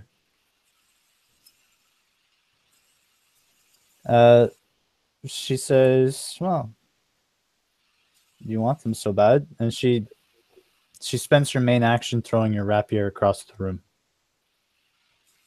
and she spends her move Okay. action dropping it on the floor, dropping Eric Chris's mace on the floor. Okay.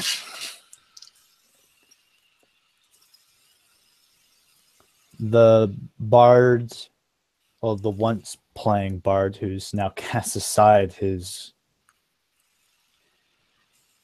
he's going to throw a firebolt at you. And a 15 is probably not going to hit you.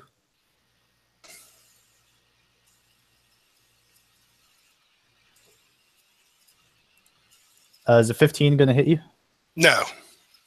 Okay, so the firebolt comes out and it hits your half plate. Not even, it gets a little hot. Can't take. Okay. Is it my turn then? Or go ahead. The dancers are dead. The human guard stabs another body. And that's 17. How far away is the... So there's 3 people in the room with me, the guard in front of me, the other guard, and the bard? The waitress is in front of you. The guard, Okay. he's probably about 10 feet behind you. He's busy stabbing bodies. Okay. And the bard, who's probably about 15 feet away from you, he's also a bit behind you, but you could easily get to him if you want to. I have a question. Sure. Well, this is not something Heracles will know, but how much time will they be stabbing? Because if they begin to stab after she makes make the horn sound, it will be just one round. It doesn't take much of a she's like, yes, out of character. She was stabbing them once you were being forced up the stairs. So she's had easily a minute or 2. And we talked a good bit too. Yeah. I mean, a fair little amount anyway. Okay. Okay. So that Fletch, was the plan from the start. Yeah, she's trying to frame us for killing all these people. That's why she wanted her weapons. Because they didn't take it, with Fletch's offhand, it's more or less a free action or fast action or whatever. He's going to take out his whip. And then with his dagger, which is in his main hand, he's going to take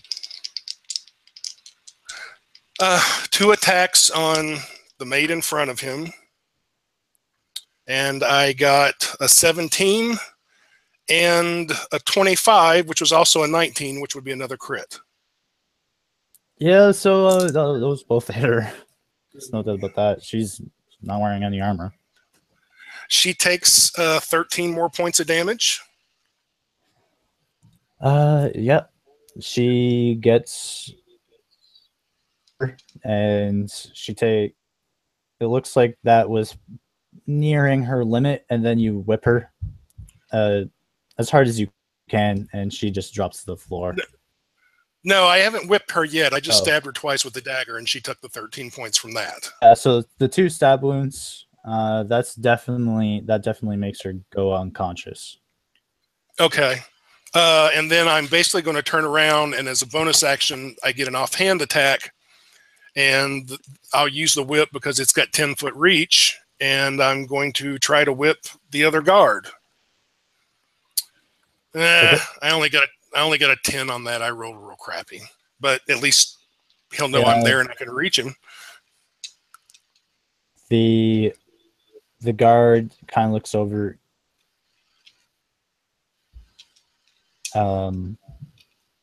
Your whip hits his armor, and it doesn't hit him, like, snap hard enough to actually go through.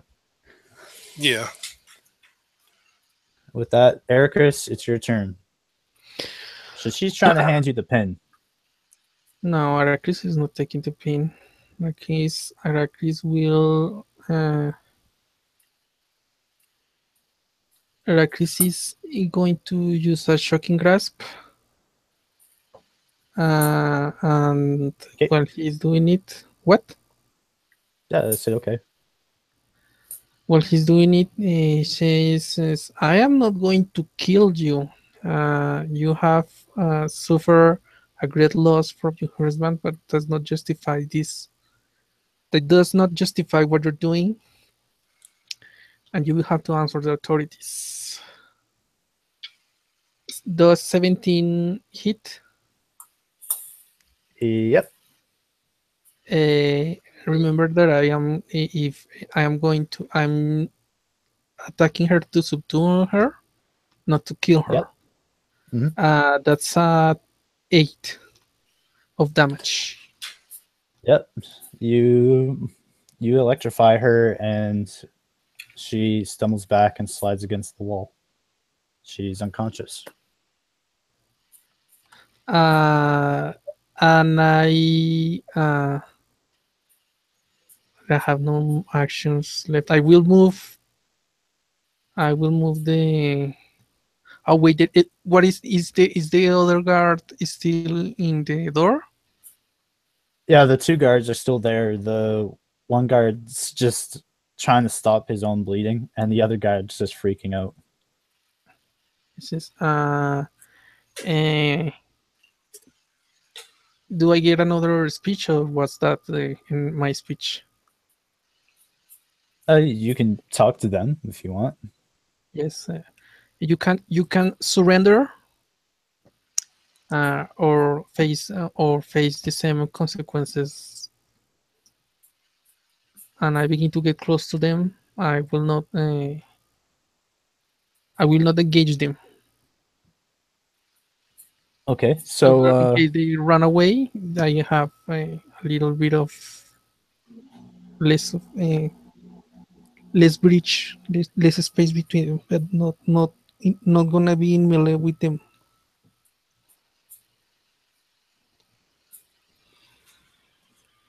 all right, so whose turn is it? The bard. He sees you trying to whip the guard. He's going to cast magic missiles at you. Okay. Mm-mm-mm.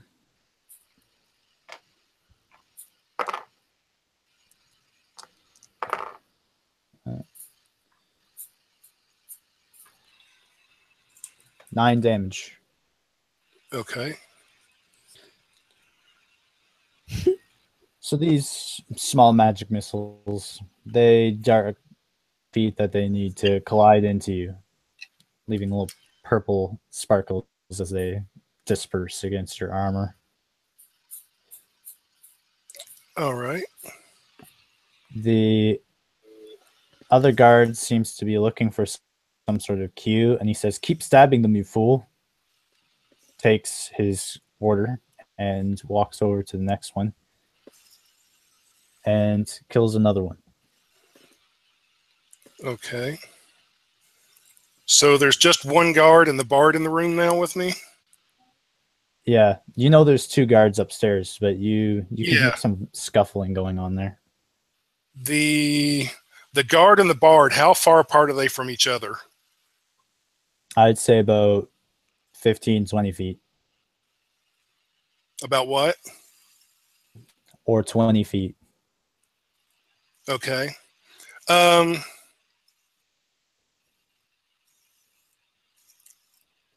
I'll lean towards the one 50. guard that's stabbing, I'm just going to run over here him and use my 2 normal attacks to try to stab him with my dagger, and use my offhand attack to try to hit him with my whip. The dagger, I got a 20 and a 16. And the whip, I got an 8. Okay, so the 2 dagger blows hit. Okay. He takes 12 points of damage. Guard, he's shivering and shaking after getting stabbed twice. The whip awkwardly curling around him. Hastily remove him. Ericus, the 2 guards with you.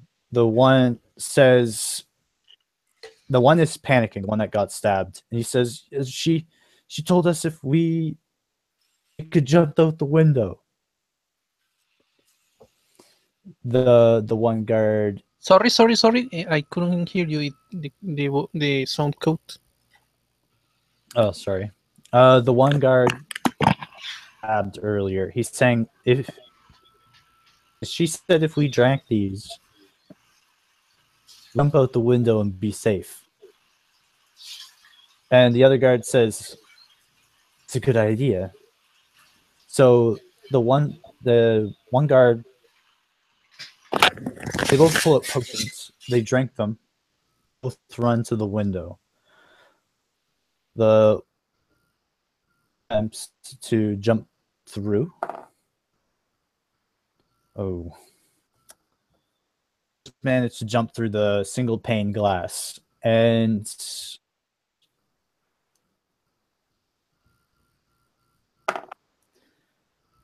yep. You hear a loud splat as against the floor outside. What? A splat? Guard looks out the window and it looks like he's about to be sick.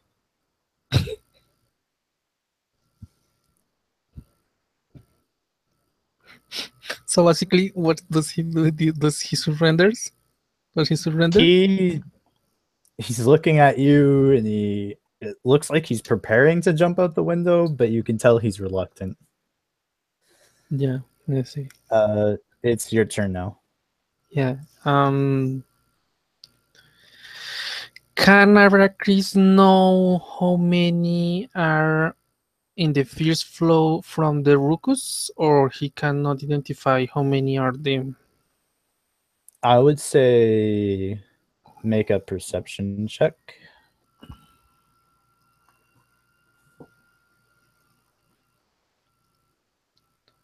Natural 20, total of 23. Okay. God, guys. All right, so the way you can hear things, it sounds like that there's 3 people in the other room. You can tell that really fast and he's moving really fast. He's really loud. You can hear him fairly easily. You do hear what sounds like some spells being cast. You do hear what sounds like blades cutting into meat. Did Arrakis heard the what are you doing? Keep stabbing them? You're not as a character, you don't know that that is even happening. You've been in this room this whole time. Yes, that's what I was asking. Could he hear that? Yes, you can hear what looks like wounds being taken. Yeah. Let me. I need something for you to clarify me, please. Were the dancers with them? No, the dancers are dead. Yeah. Joza shot them both. Yes, but were they with them? Could I really see if the dancers were with their band, or were just prisoners or something like that? Check.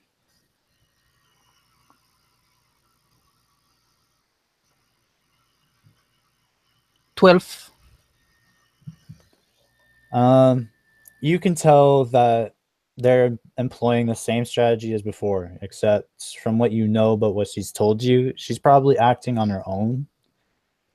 But these seem to be hired thugs. They don't have any pins. They don't have cloaks on them, so it doesn't look like any of the other people that are working with her. It doesn't look like that they're part of the lifted purses. They just seem to be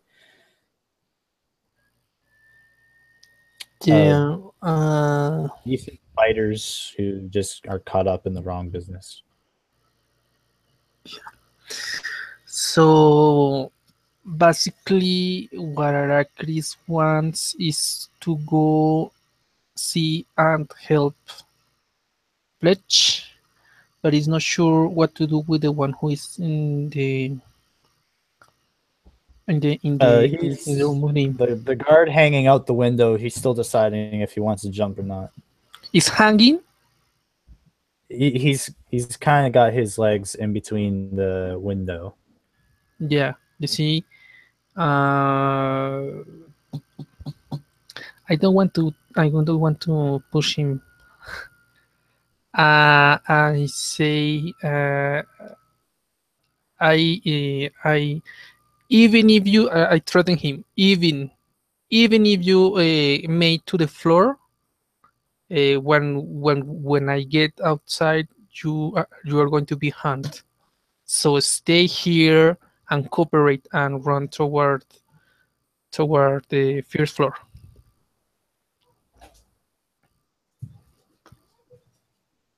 Make a persuasion check. Persuasion? Yes. That's an 11. You're talking to him. You say you do know if you jump you will be hanged, and he just No. stops the whole conversation right there, and he says, "I don't want to be hanged." No, I didn't say hanged. Say even if you made it to the first floor. I mean, Heracles is implying that the damage could kill him. The damage of the fall. Oh, So it's basically a threat.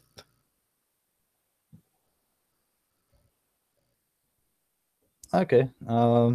He's looking at how hard the fall is, and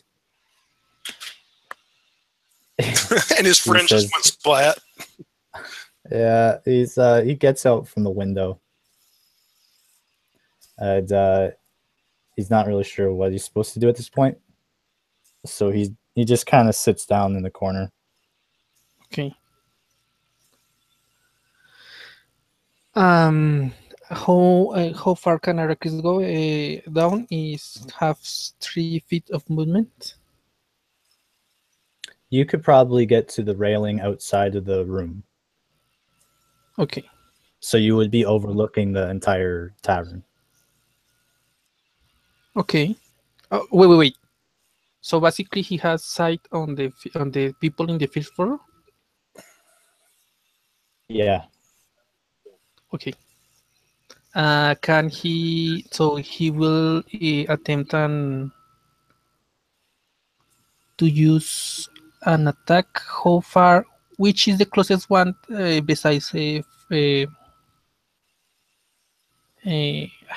the name? He has his teammate. Fletch. Yes. The person that was once a bard would be the closest person to you. Okay, so I will use magic missile at second level at him again to subdue. Roll for damage.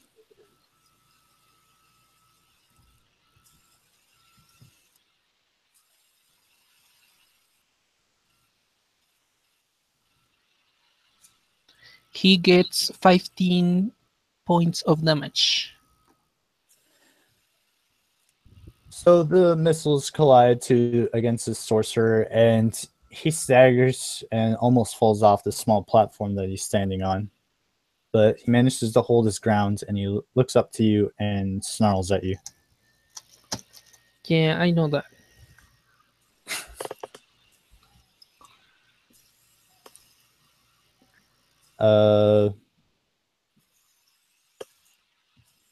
The guard, he knows you're attacking him, but he's got a job to do, and the sorcerer's made his point. So he moves over to the other body. You can attack of opportunity if you want. Sure, I'll try to stab him with a dagger. I only got a 9. Your dagger just slides off the back of his leather armor as he goes in and makes another kill.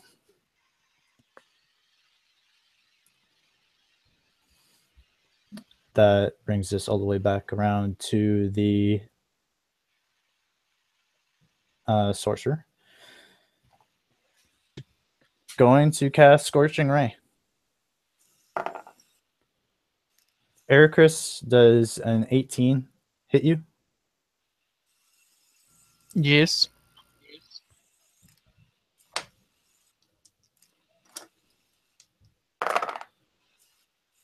Oh, shit. Wait. Before you roll that, I have shield. Does it affect that? Not Scorching Ray. Oh, well, yeah, I guess if it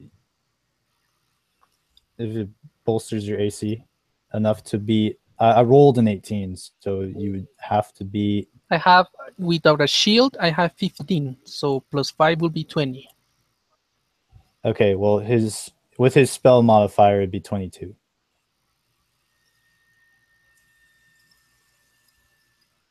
I'm going to tell you because the shield spell specifically says if it can stop it. I believe. If it can prevent a hit. I know earlier editions shield stopped magic. It stopped magic missiles. I don't know if it would stop that or not. No, I think it specifies if you're going to get hit. I guess An invisible barrier of magical force appears and protects you. Until the start of your next turn, you have a +5 bonus to AC, including against the triggering attack, and you take no damage from magic missile. Okay, so So use it if you want. so you said the roll was an 18. The natural roll is an 18. With his spell modifier, it's 22. Wow, he has a really high spell modifier. That's not that high. Yeah, I was thinking... Was a firebolt? No, it's a Scorching Ray. Scorching Ray. Yeah. That's a second level spell?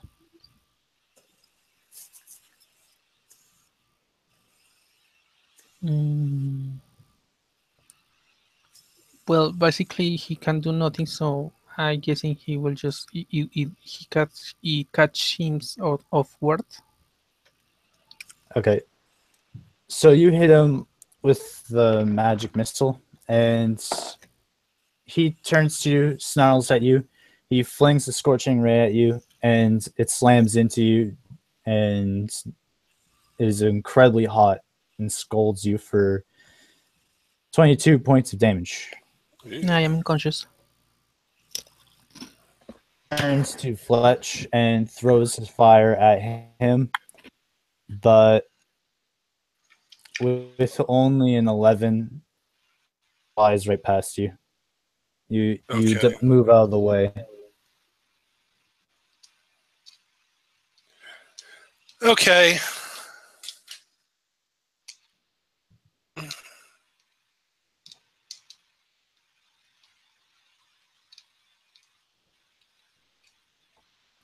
The Lumi like that, Arachnid made him waste a second level spell.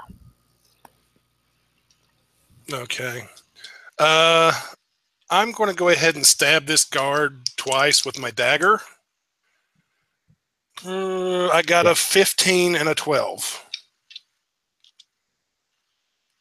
Do either hit? No. Okay. Well, for my immediate He blocks purposes. one strike, and he dodges out one of them. Okay, then I'm going to. Is the bard still 15 feet away? You still have the Arrakis maze around. Can not you just pick it and use it for a bigger damage? Do what? Arrakis maze is around you, so you can just pick it from the ground and use it. Yeah. I don't. Well, I might if I think I need it. I'm going to take a 5-foot step away from the guard then, and my bonus action, I'll snap the whip at the bard, and I got a 14.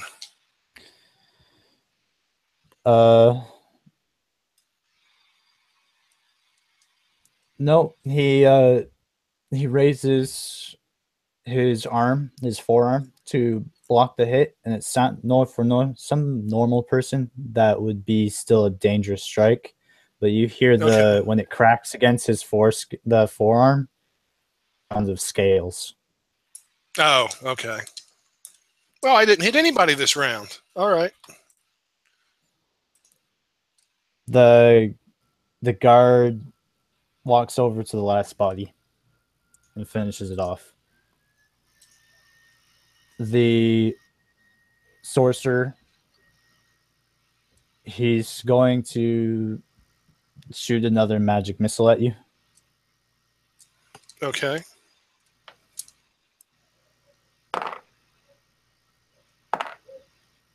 Oh wow, a whopping 4 damage. Wait, did you pass me? You're unconscious. Okay, no saving throw. Okay. Oh, so yeah. I basically passed the saving throw. Okay. Okay.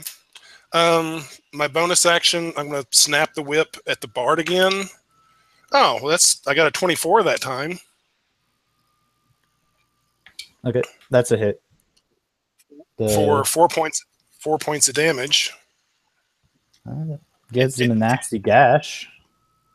Yeah, it's something. And then I'll move back into melee with the guard, and I'll try to stab him twice with my dagger.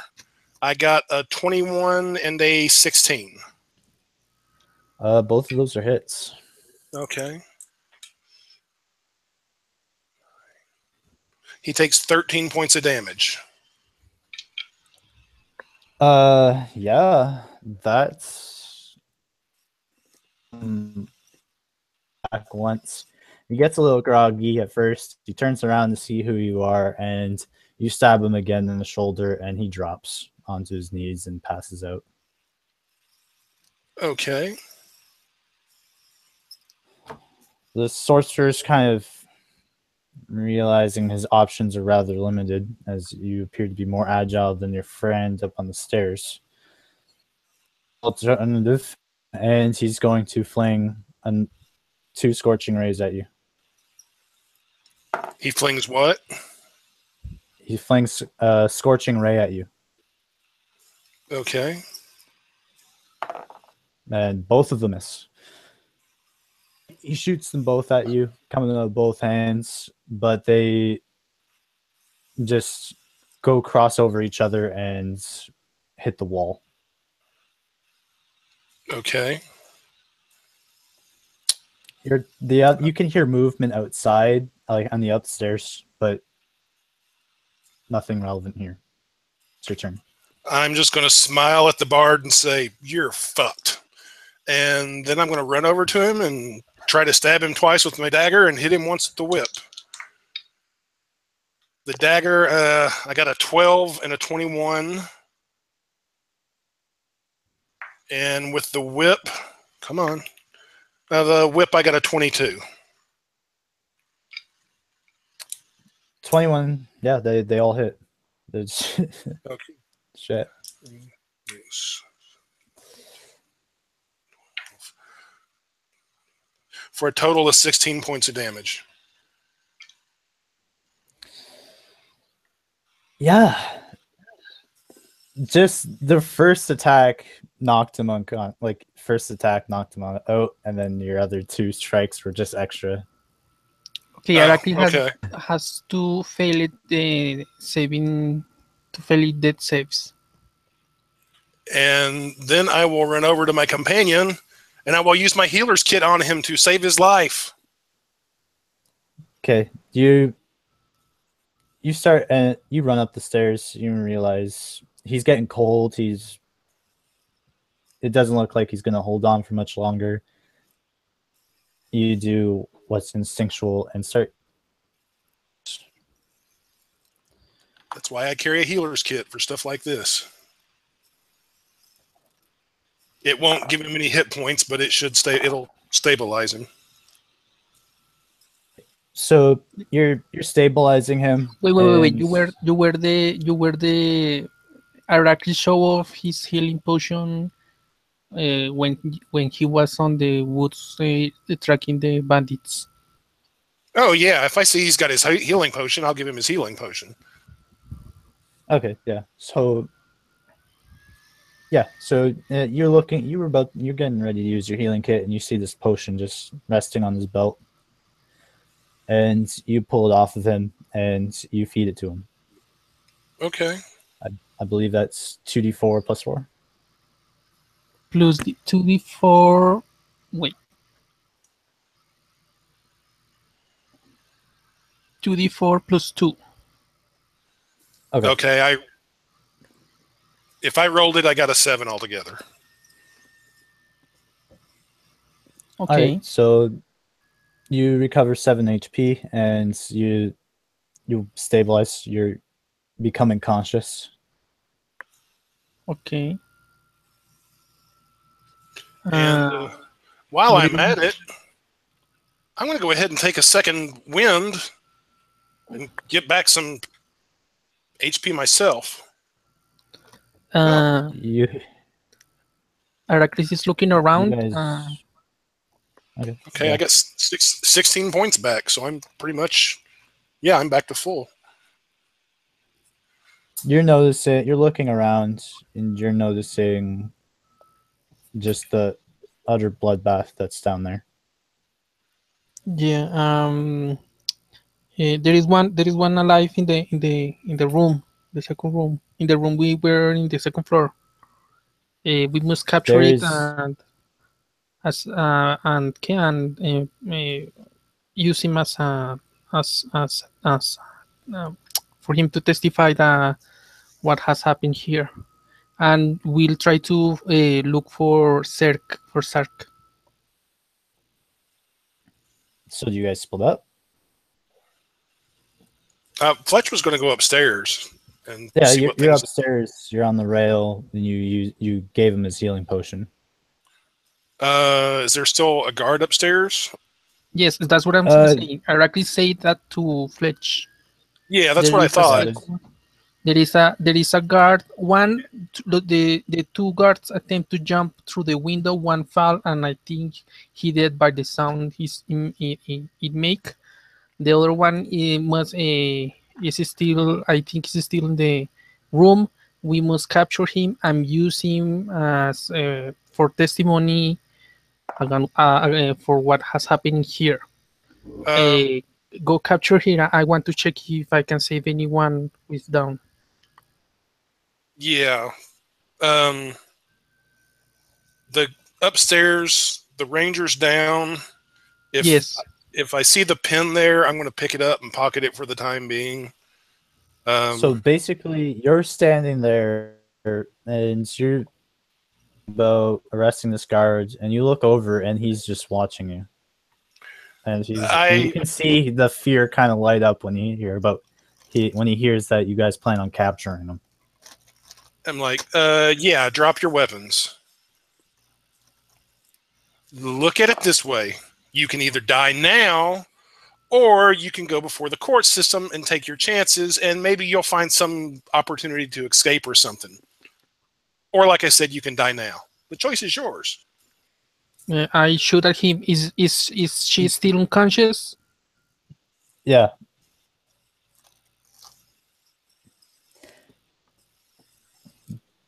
He answers.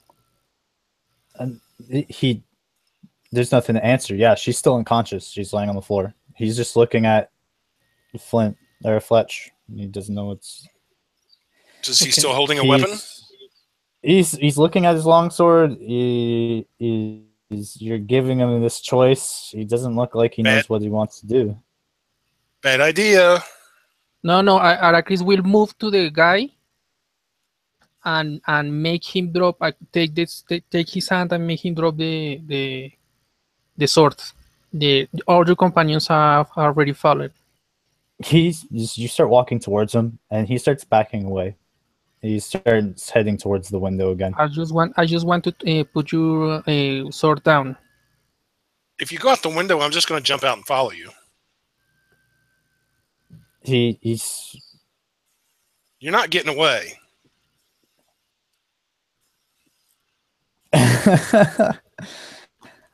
You can either.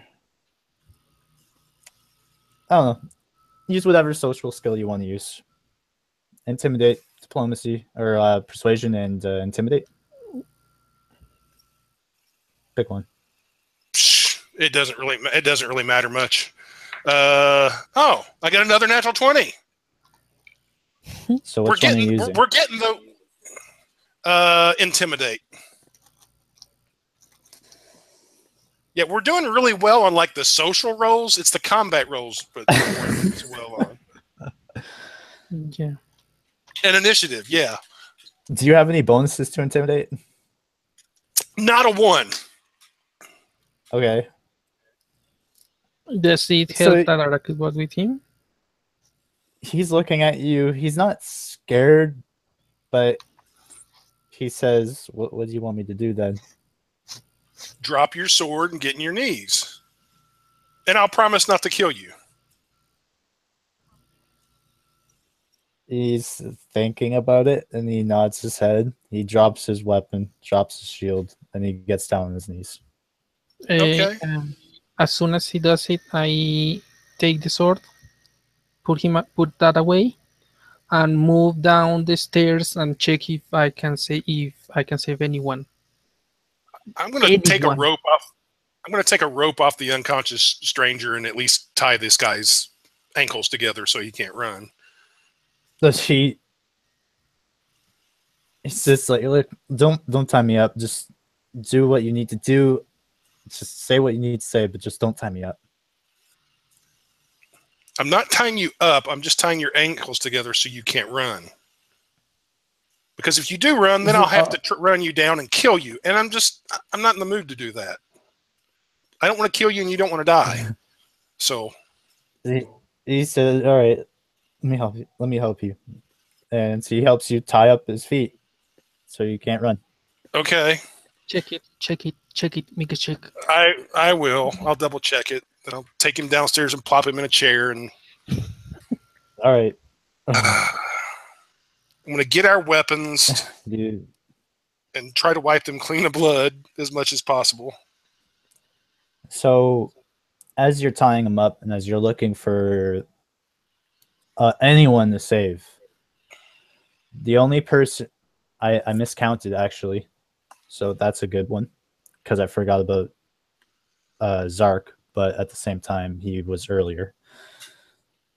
Back of the room, there's the last person left is, I would say, just some gnomish girl. She looks to be more of a I would say a scholarly type, that she's equipped with some roguish effects, like a couple daggers. You see some thieves' tools on her. This is somebody who's unconscious? Yeah, she's technically yes, but she's sleeping. So basically, Zark is dead. Zark That's what you're is saying. no more. They butchered everyone in the building. Except for this one girl. He didn't have. Yeah, the guard or the one bandit didn't have enough time to get to her before he was stabbed to death or unconscious. Death, consciousness. Either way, he's on the floor.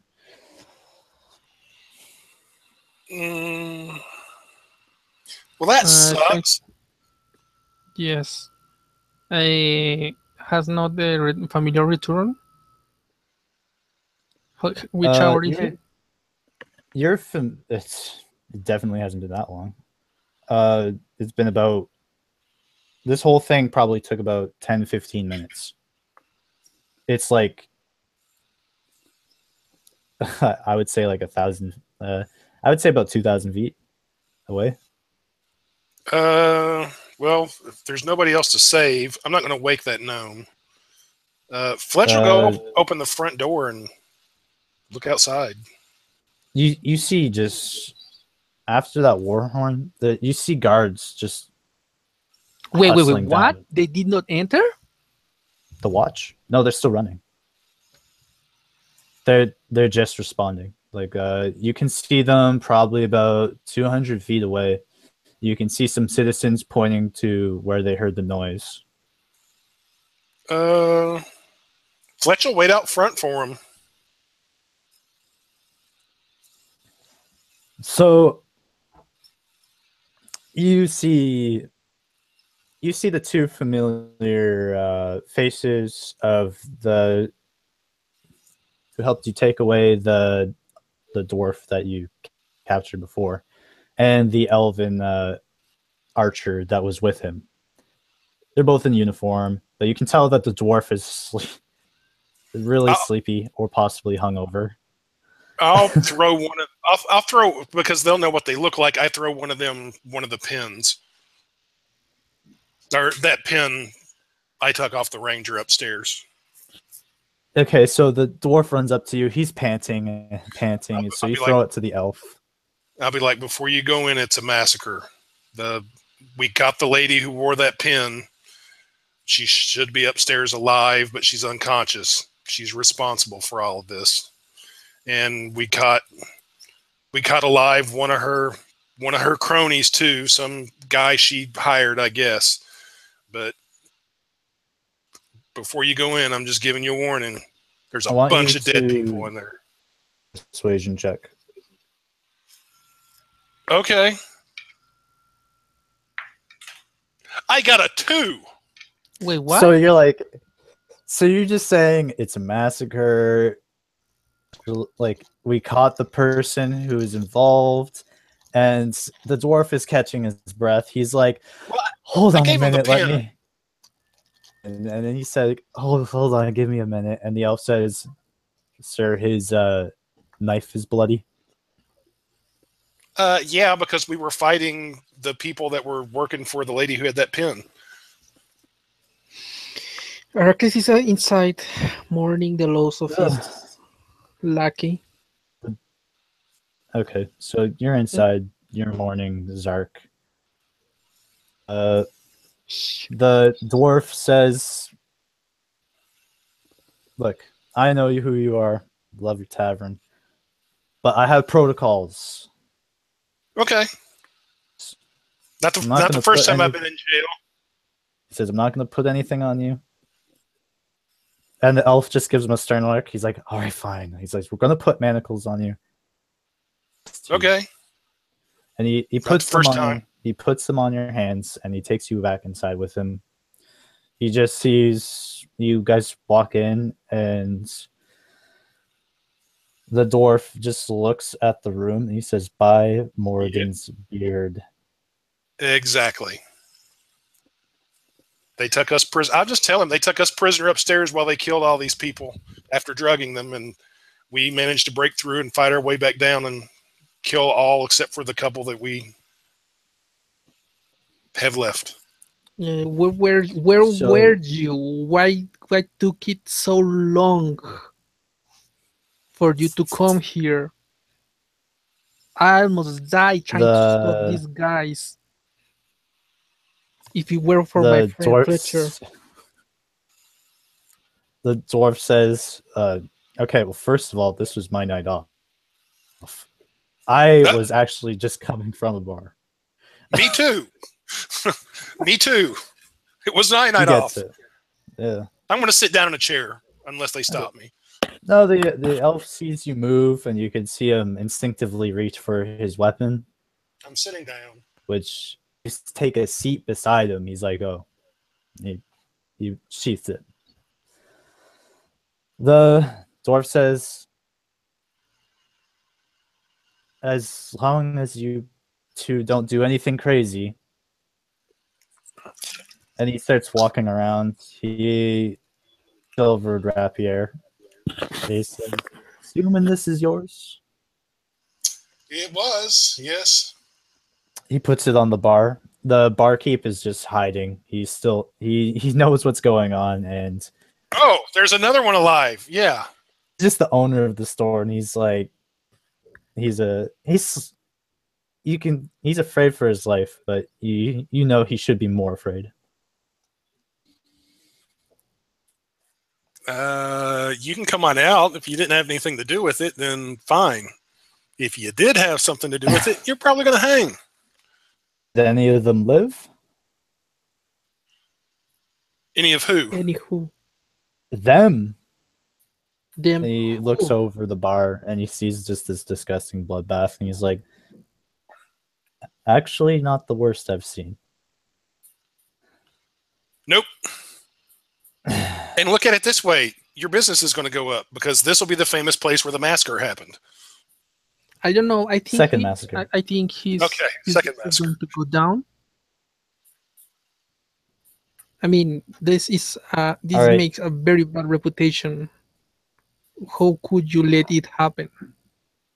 Arrakis is looking at him with a very it's not a kill intention, but reproaching that he let that happen. He didn't go to and ask for help. Oh, you're talking to the barkeep? Yes, He The one who's- says, hey, you're not the only one with family or friends. And besides, his typical customer is sailors. They're going to love this. I mean, this isn't like, some fancy bar somewhere where this would scare people away. The sailors will want to come here just to see this place. He says that's also true. Plus, they were offering me like 500 gold. so you plot with them. No. Good. They told me they wanted to rent out the place for 500 gold, and I was like, that's more than I make in a week. Let's do this. Hell, I'd have rented my place for 500 gold. Hell, for 250. Hell, for 100. Maybe even 50 gold. The dwarf says, enough yapping from all of you. He says, Okay. "Time to look for things." And he picks up Eric Chris's mace. Yes. He's looking to the two of you, and he says, I'm not gonna lie, it's looking pretty bad. And he puts the mace on the table.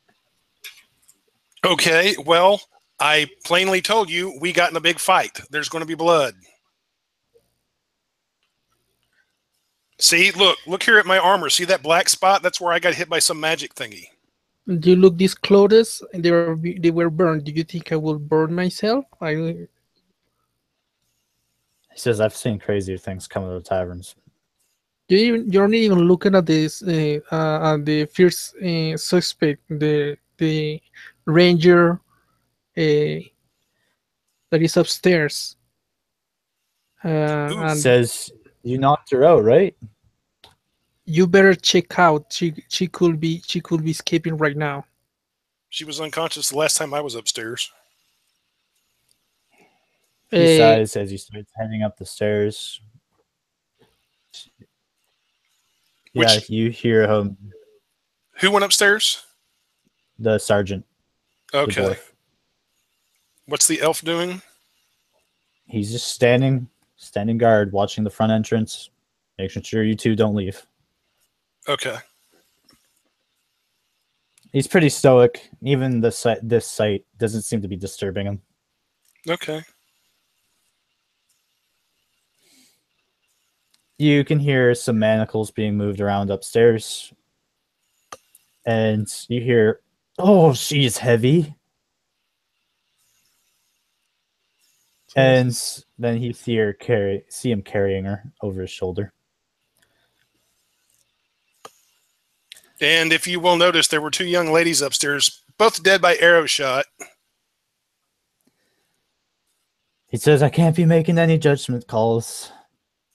Oh, come on. That's pretty obvious. He says, Yeah, because if What- I'd done this, I would have ran. Actually, her bow will still be was still with her, right? he says, yeah, but you're not the only ones who's got a bow. He says Well, that he points out that the dancer still has the longbow, actually, because he took it off Fletch. and I had 21 arrows in my quiver. And I don't have quiver. And he just is looking around again. You see Laria Smith finally come in with the other footman. And she's obviously disturbed by the scene that is displayed in this room. So that she maintains the model of a quality leader. And she says, what do you know so far? And the dwarf says, well, I don't know anything about good banditry. He pops one of the kegs open and takes a sniff. A drink.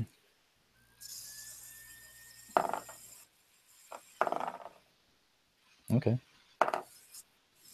He takes a drink of it and he starts smacking his lips and he says, well, that's poisoned. And he puts the cork back on it. Yep. So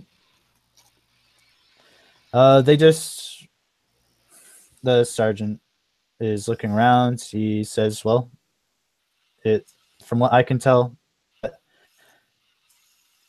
that lady over there just started shooting people, and I don't know, there's some serial brawl that happened, but it seems quite organized. That man over there gave us this, and he passes the pin on to her, and you can see that she seems a little aggravated by just its mere presence. And I'll point at the ranger, and I'll say, that lady, for that job you had us do last week or the other day, she was in the woods and was the one we told you got away from us. Apparently, she was married to one of the other individuals that was killed in our fight in the woods, and she wanted revenge. Didn't seem to care who she took out. Aracris says, and she told us that you hanged her dwarf friend. I thought you were going to put him to work and pay back what he was doing. Were done.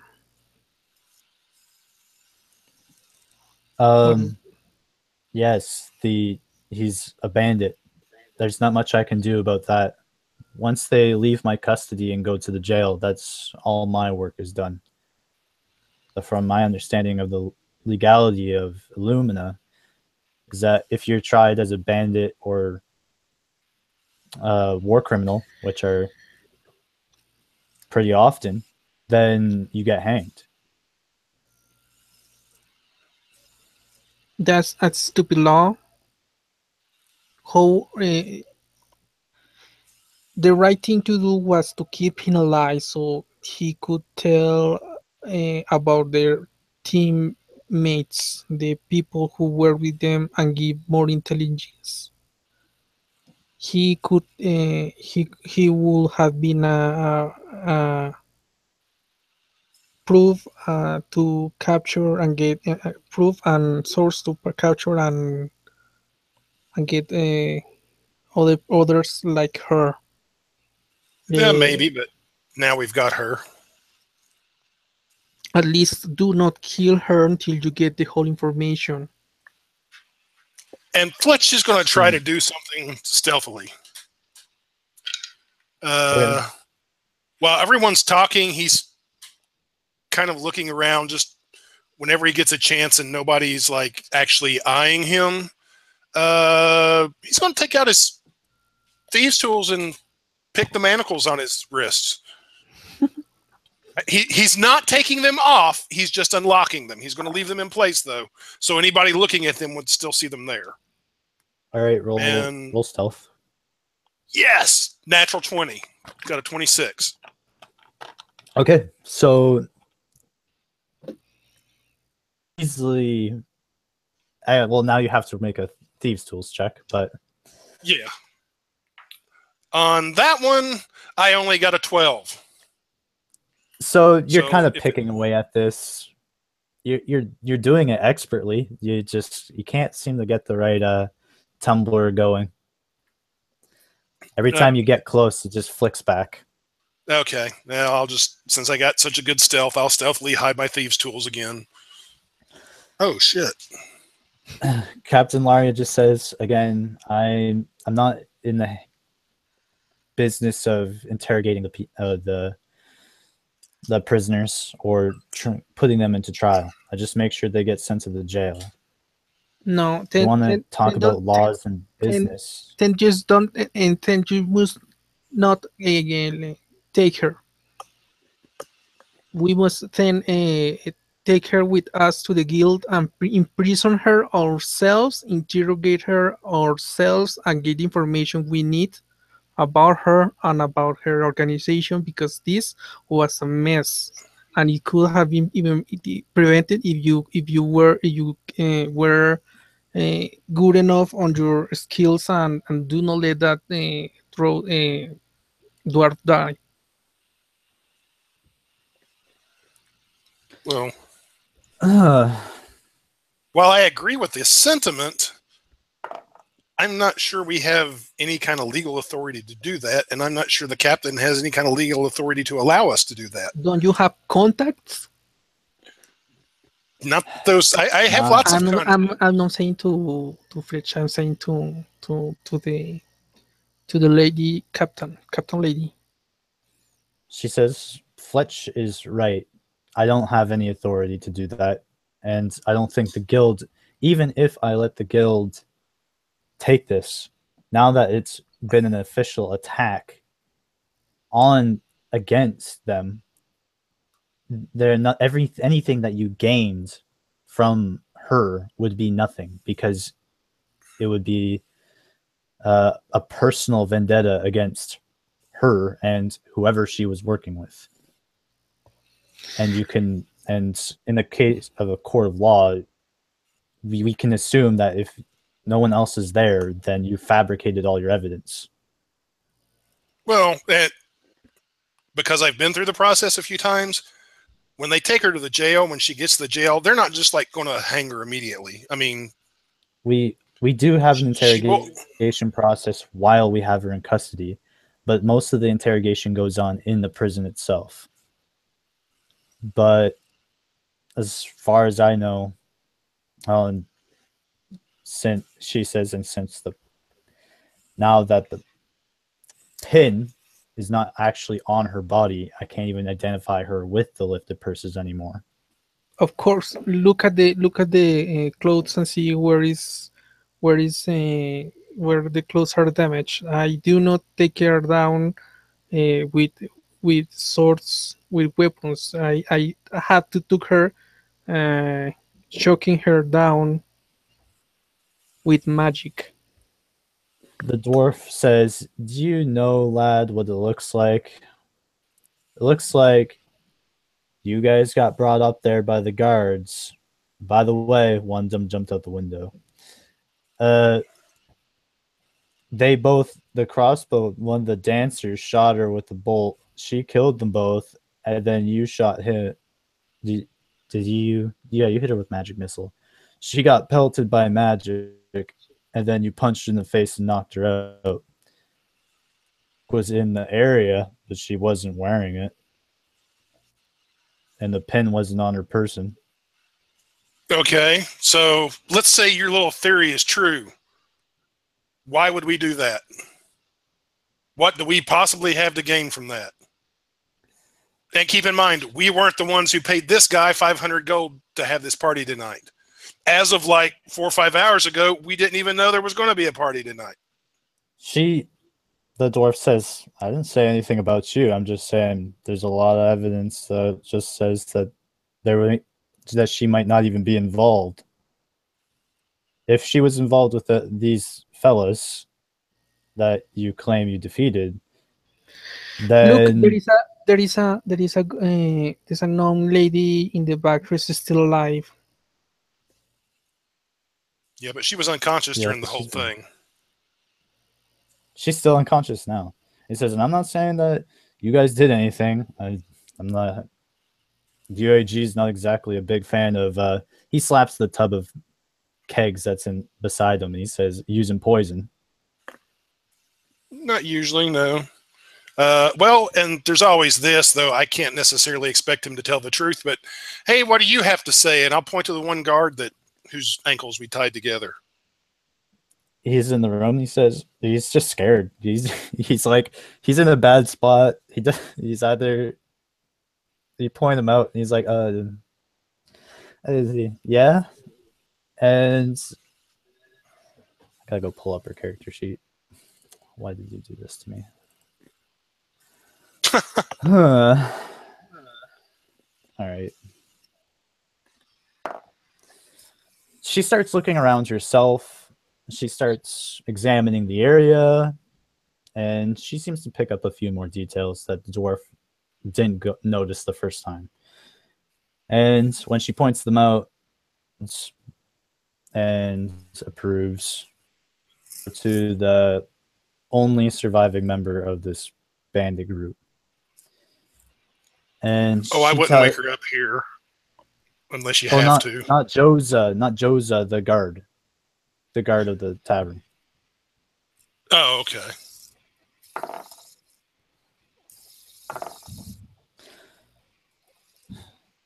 She tells him that she basically straight up lies to his face and says, if you tell us what exactly happened and what you were doing here in the first place,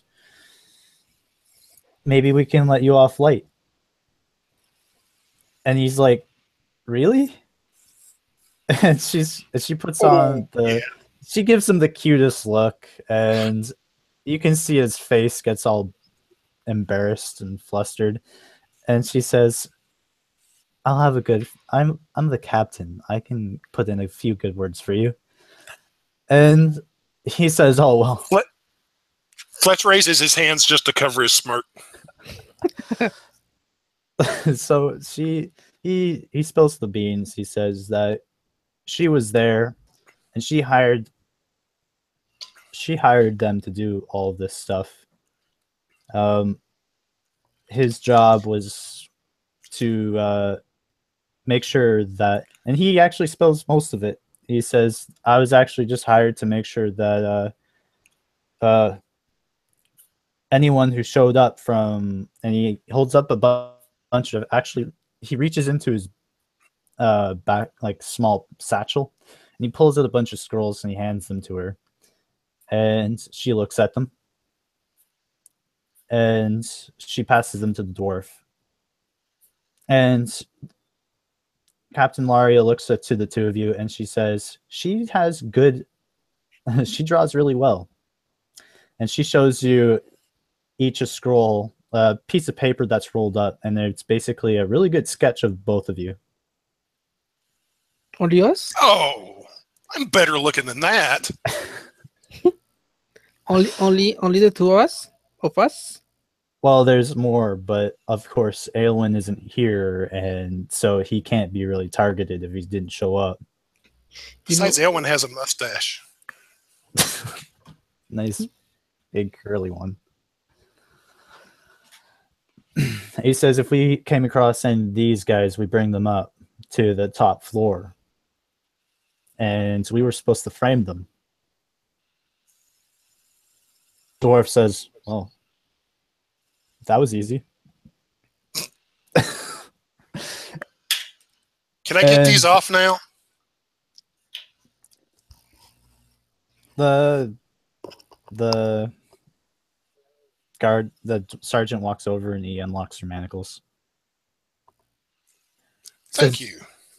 He's purely just business. Don't worry. Don't think about it. What? Were you manacled me? I mean, that didn't happen. Sure. Not like I couldn't have gotten him off if I'd wanted to. The elf who is still standing beside you says you've certainly tried. Is that Haha. is my free, or is will it be a piece of evidence that I cannot take back? He says, the sergeant says, well, if it were my opinion, I would let you guys both go.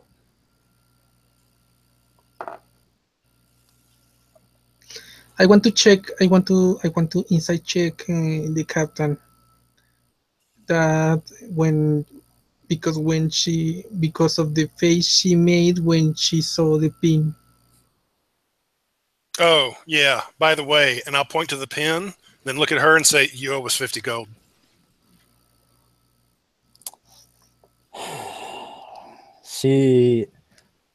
She's holding the pin. You tell her to pay her 50 gold, and she just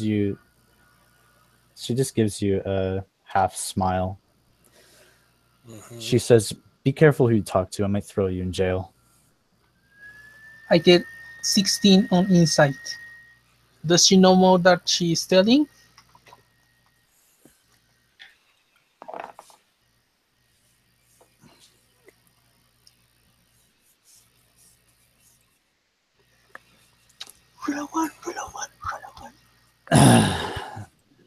You know something's Ooh. up. She's not telling you. You know that something is not right about her. You can tell that she knows more than what she lets on. Whether it's about this, sure. Okay, Araki will keep quiet. Do you want to roll insight, Fletcher? I did. I got a 4. Oh. I'm just sitting there staring at her going, wow, she's hot. Something about that armor. So, yeah, Laria, the guards say, well, they look at each other. I guess we have to clean this up. And then the sergeant's like, ugh. And he pulls out another glass of wine, the mug of wine, and starts drinking from it. Are you sure that's safe? Fetch. He says, I'm a dwarf. I drink this kind of thing when I go to sleep. Fetch, I have a question. Heracles is speaking. He's whispering, almost whispering. I have a question, Fetcher. Okay. What will happen with all the belongings of these people? Did you know if anyone has family? Oh, the people from the guild, we can probably find out if they had family. And the guild could probably claim their belongings, which would then the guild would distribute them to the family. But people we don't know, probably the city would claim their belongings. Would be my guess. Okay. Being somewhat right. jail cell attorney at one time or another. Fletch just knows a lot about the legal system because he's seen it from the inside. So he will turn and point at the hobgoblin and say he was with the guild. And she says, oh, I know. Okay, just to be sure. And you can see that she walks across the room. She picks up the gnome that is still sleeping. Yep, definitely still sleeping. She's snoring loudly. She doesn't even realize that she's covered in blood. And she walks over to you too. Well, she walks outside, and she kind of head nods you both towards her. Follow. Okay. Same. And she stands outside waiting for you. Of course, some civilians are watching, but they're really far away. They're kind of just trying to figure out what's going on.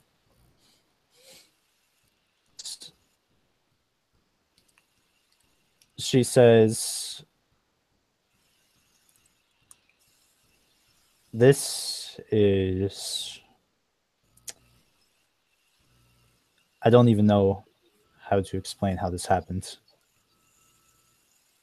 She's not supposed to be here." Who is she? Why are you saying that? Is something that we don't know? Is there something that we don't know that you know? What I know is that they have a strict code that they follow by. And when one of them breaks that code, like what she did, they usually go after her. And they usually kill off their loose ends. What happened here tonight is something that I believe maybe something they let happen. Sorry, the voice cut. What did you say? Last part? Something She that... says, "This may be something that they have let happen. I heard news that she disappeared, but I thought maybe she was staying in the forest. But it Why turns would they out let this happen? maybe... Well, the easiest way I could think of is you've foiled them a couple times. You've stopped them. You pushed them out of their forest.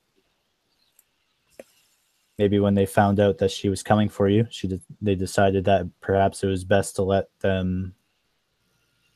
Wait, you let know her about do this this. the organization she was in?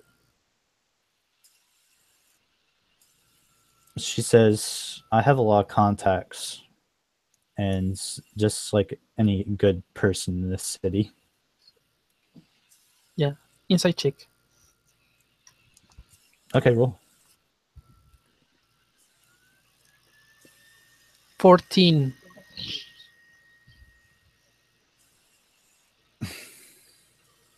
Oh, she's gonna fail it. She's telling you the truth.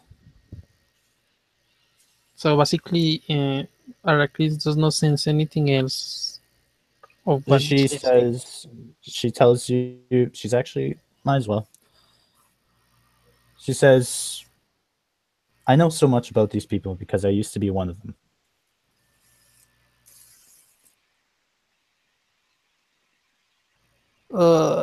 Arrakis is shocked. Fletch is not, but well, maybe they should rethink coming into this area. It's not... I think I know why they're here. And I think it's because they don't have a choice. Well, there's a So whole... they are going after you. She shakes her head. No, they are not coming for me. Then from who? Who are they looking for?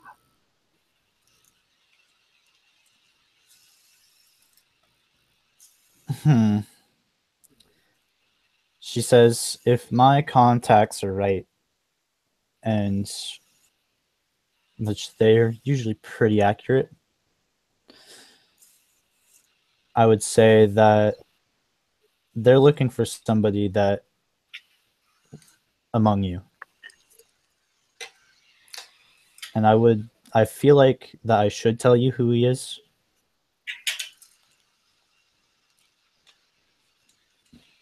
Go ahead. But I don't think it's my place to.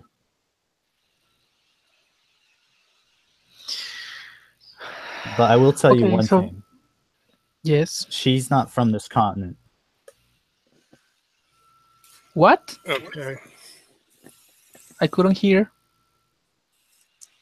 She says, come from this continent. As a matter of fact, I know him from when he was among them. So basically, somebody else left their organization and you believe is in the area, or maybe you even know they're in the area and you think they've come here to get this person. That's the one thing I'm certain. They are here for him. But they're not here Says, for "Do you. want-" No. I left before their whole between them happened. Well, forgetting the UAG and forgetting the city guard, you know, there are other elements in this city who will not appreciate them stepping into their territory. She says, I've already let the Dusk Shroud know, and that's how I'm getting any of this information in the first place. You know what? This elf ranger that we captured, she wasn't here because of her husband, the Goliath. I think maybe if you move your cards right, you can use her against him. Maybe blame them on his death.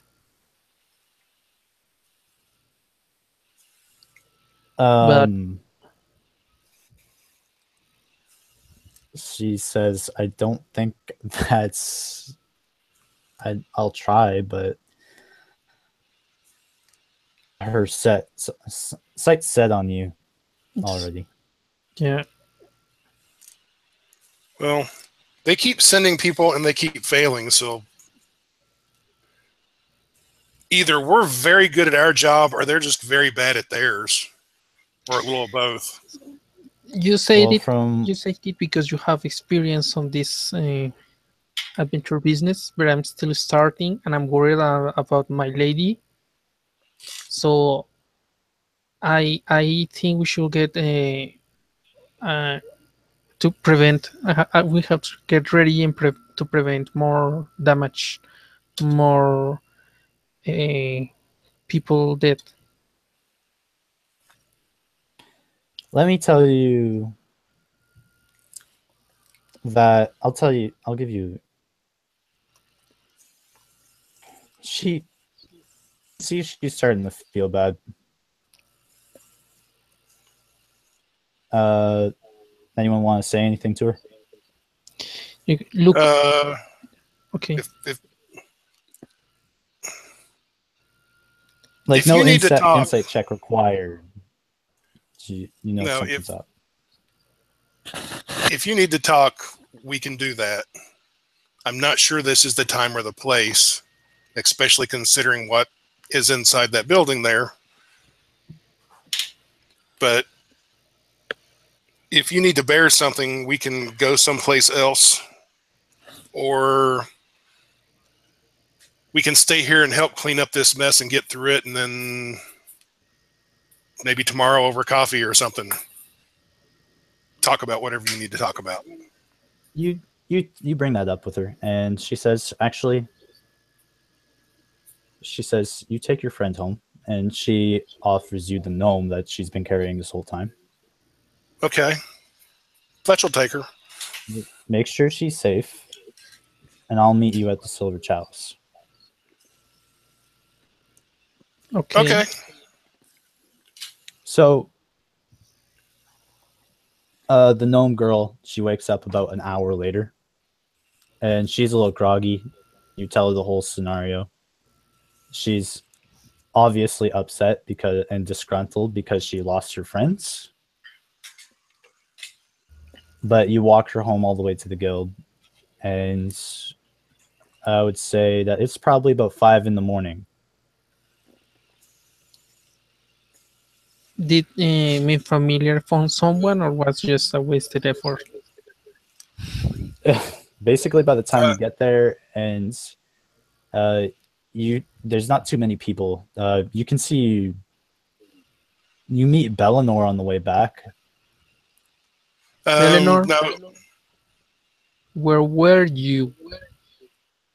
Where was I? Yes, you were not here. You were not. Uh, you were not when we were summoned last day for the hunting, and you are not. You were not taking part. Party. We're part on the party. We just got invited to. Oh, if I knew there was a party, I would have went. Were there Yeah, lots of they're ladies there? not. People die in there. yeah, Fletch will, regardless of the time, Fletch is going to go wake Pinkus up and let him know what has happened. Okay, so you wake him up. Belnar says, I've been going to college of lore, so Pincus gets up and he's groggy, obviously just being woken up, and he says, this better be important. And you see him putting on his little glasses. Have I ever woken you up at 5 o'clock in the morning before? Looks outside and he's like, well, no. He Okay. looks over Well, to you. then sit down because I've got a little story to tell you. Arrakis will do the same, starting from the travel on the boats and going to hunt the. Wait, Bellinor wasn't with us when the beggars were making the Nope, distractions.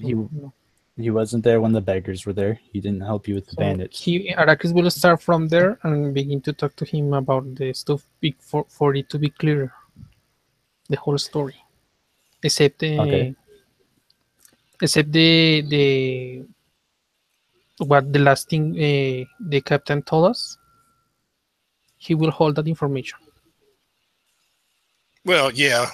And Fletch isn't, I mean, of course it'll come up. Fletch is not so much worried about Pincus knowing about this new criminal group in town as he is, hey, a whole bunch of our people just died. So you just save that for last? No, I'll tell him right up front. Like 20 Okay. plus or whatever guild members just were killed. So you're telling him about this new that's been showing up, and he's like, yes, they've been here for quite some time now, if I understand the reports. And then you tell him 20 plus members are dead, and he's like, his eyes just kind of gloss over as he's just taking it in. Exactly. It was almost 22 members.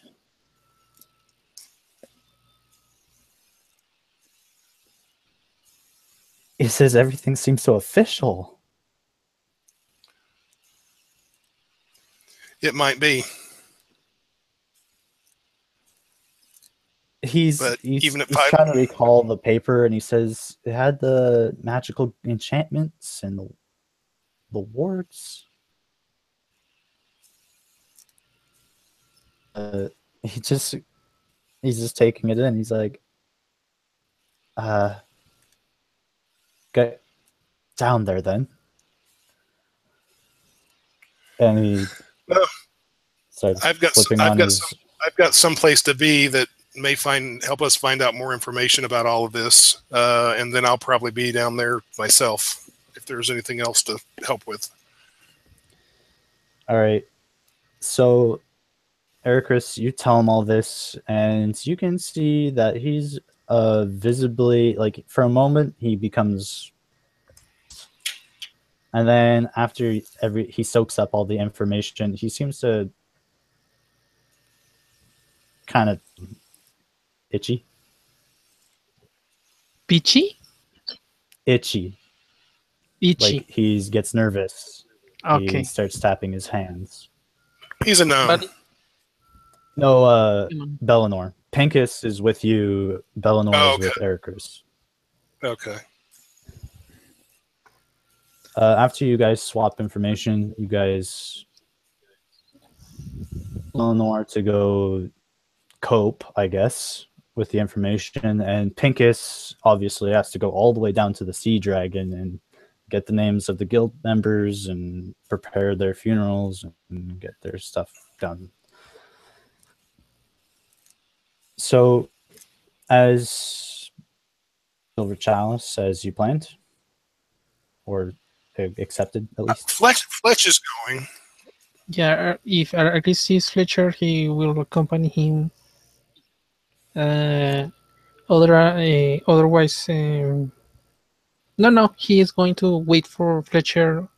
He sees him going out the Pinko's office, and we both have a meet to attend to, say, signaling Fletcher. I will be a while away for a while. Okay. To Bellinor, and Bellinor left you, but by the time you get to Fletch at the Silver Chalice, he's back there. He's actually getting ready to play. What? Oh no! Wait. Let me scratch it. What I understand, we were both on the guild. He went to Pinkos. I keep talking to Bellinor, and I finished. Bellinor met you on the street because he was the one answering your familiar. Okay, so we talk in the way towards the guild. Okay. And when Fletcher came out, I said Bellinor that I have the meeting, and went with Fletcher to the meeting. I didn't know how he did react. Yeah.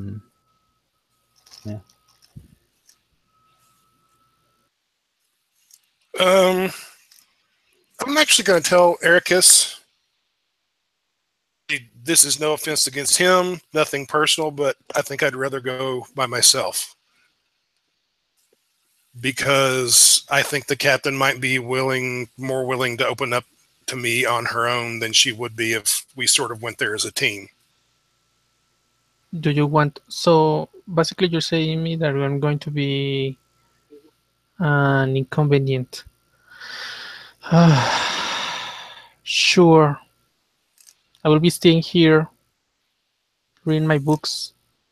But if you can tell me something, I don't want to be on the block. Oh, no, I'll tell you what I can. And who knows?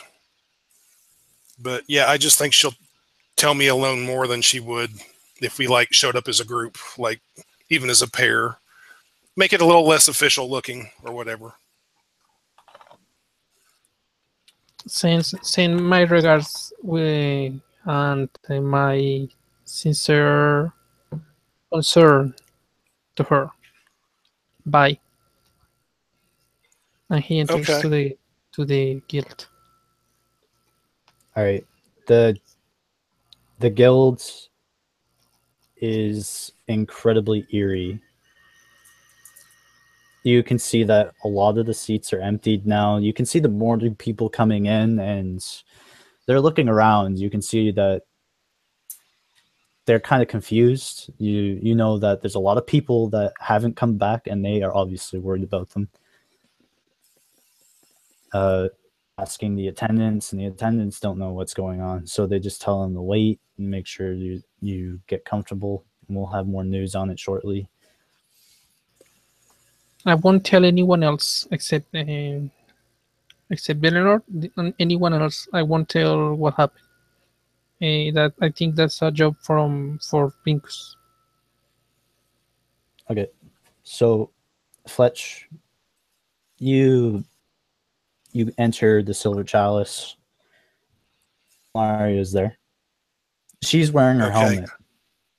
It's uncommon for her to be wearing her helmet, but she's wearing it. Okay, well, I've not had a chance to clean up, so I probably still have blood splatters all over me. A couple of people are confused at you, but they're like, nah, he's an adventurer. Well, yeah. Real quick, out of character, I need to go very, very soon. Yeah. Okay. Do whatever you got to do. Or Okay, I'll be quick. To just be quick about it, she tells you that Bellinor was also part of the lifted purses at one point. okay. From what she heard from other members in the gang, is that they're here to collect his head. The charge is war crimes.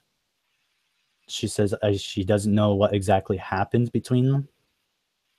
She can tell from the group itself is that he was the only one that wasn't captured by the city that they were being charged by, and now it seems that they're after his head. The city is after after his head? Yes. Or She says the government's after his head? yes. She says the charge is pretty vague. The war crime is apparently mass manslaughter. Okay. The lifted purses then, are they like an official part of the government wherever it is? Not normally, but they could have been. I guess the term would be deputized. Okay. Yeah, I could see something similar happening here under certain circumstances, perhaps. Well, I don't want to. The city does own the Guild of Assassins. What, the city where the lifted purses are from? Oh no, she's talking about Illumina. So Illumina. Oh, Yeah. well, yeah. All's fair in love and war and all. Mm-hmm. And she says, and it's not uncommon for the city to use mercenaries to do their bidding. It happens from time to time. She says, I'm not exactly sure what the price is or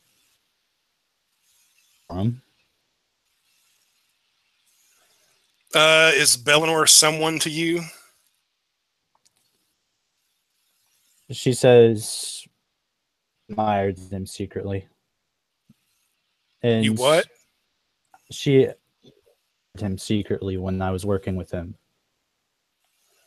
Being a mercenary, we didn't get many luxuries, so the music that he brought to our gang in particular was incredibly useful to uplift our spirits. Okay.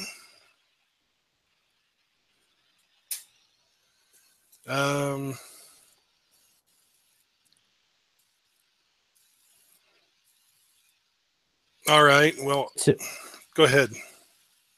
She says the only other thing he did for the group as a whole was he was mostly their eyes and ears. So he could hear a lot better than most of the others. So when people were on the trail of them, he would be the one to tell us to get packing and get going. So essentially, when he left, they didn't hear the city guards coming up.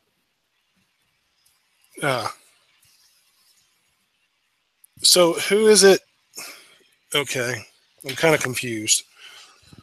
So some of their people were caught or captured or killed by the city guard. Yeah. And why? And who charged him with war crimes then? The city. Or their country. Government. Okay. So is that the crime or supposed crime he's wanted for? Is that a separate incident? No, same incident. So they want him captured because he's a criminal in their country.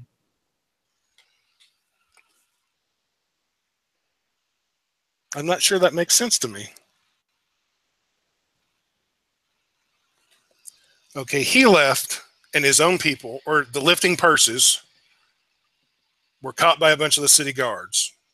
Apparently a bunch of them killed. Right? No, they were just captured. So they were taken to jail. Well, I guess. Okay. Jail. And now the same government that had those city guards and sicked them on the lifting purses is after him and has hired the lifting purses to get him. Basically, Or at least have put a price on his head. yeah, I won't give away yet. So the Okay. government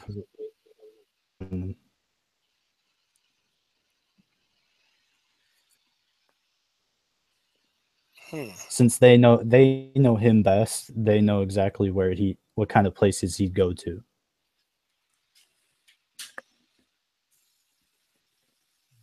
Then it sounds like he shouldn't go to one of those places. Forget. Okay. Well, I need to go, but Fletch will still talk to her some. He's not going to make. It's not the right time or place, so he's not going to make like any overt passes at her or anything like that.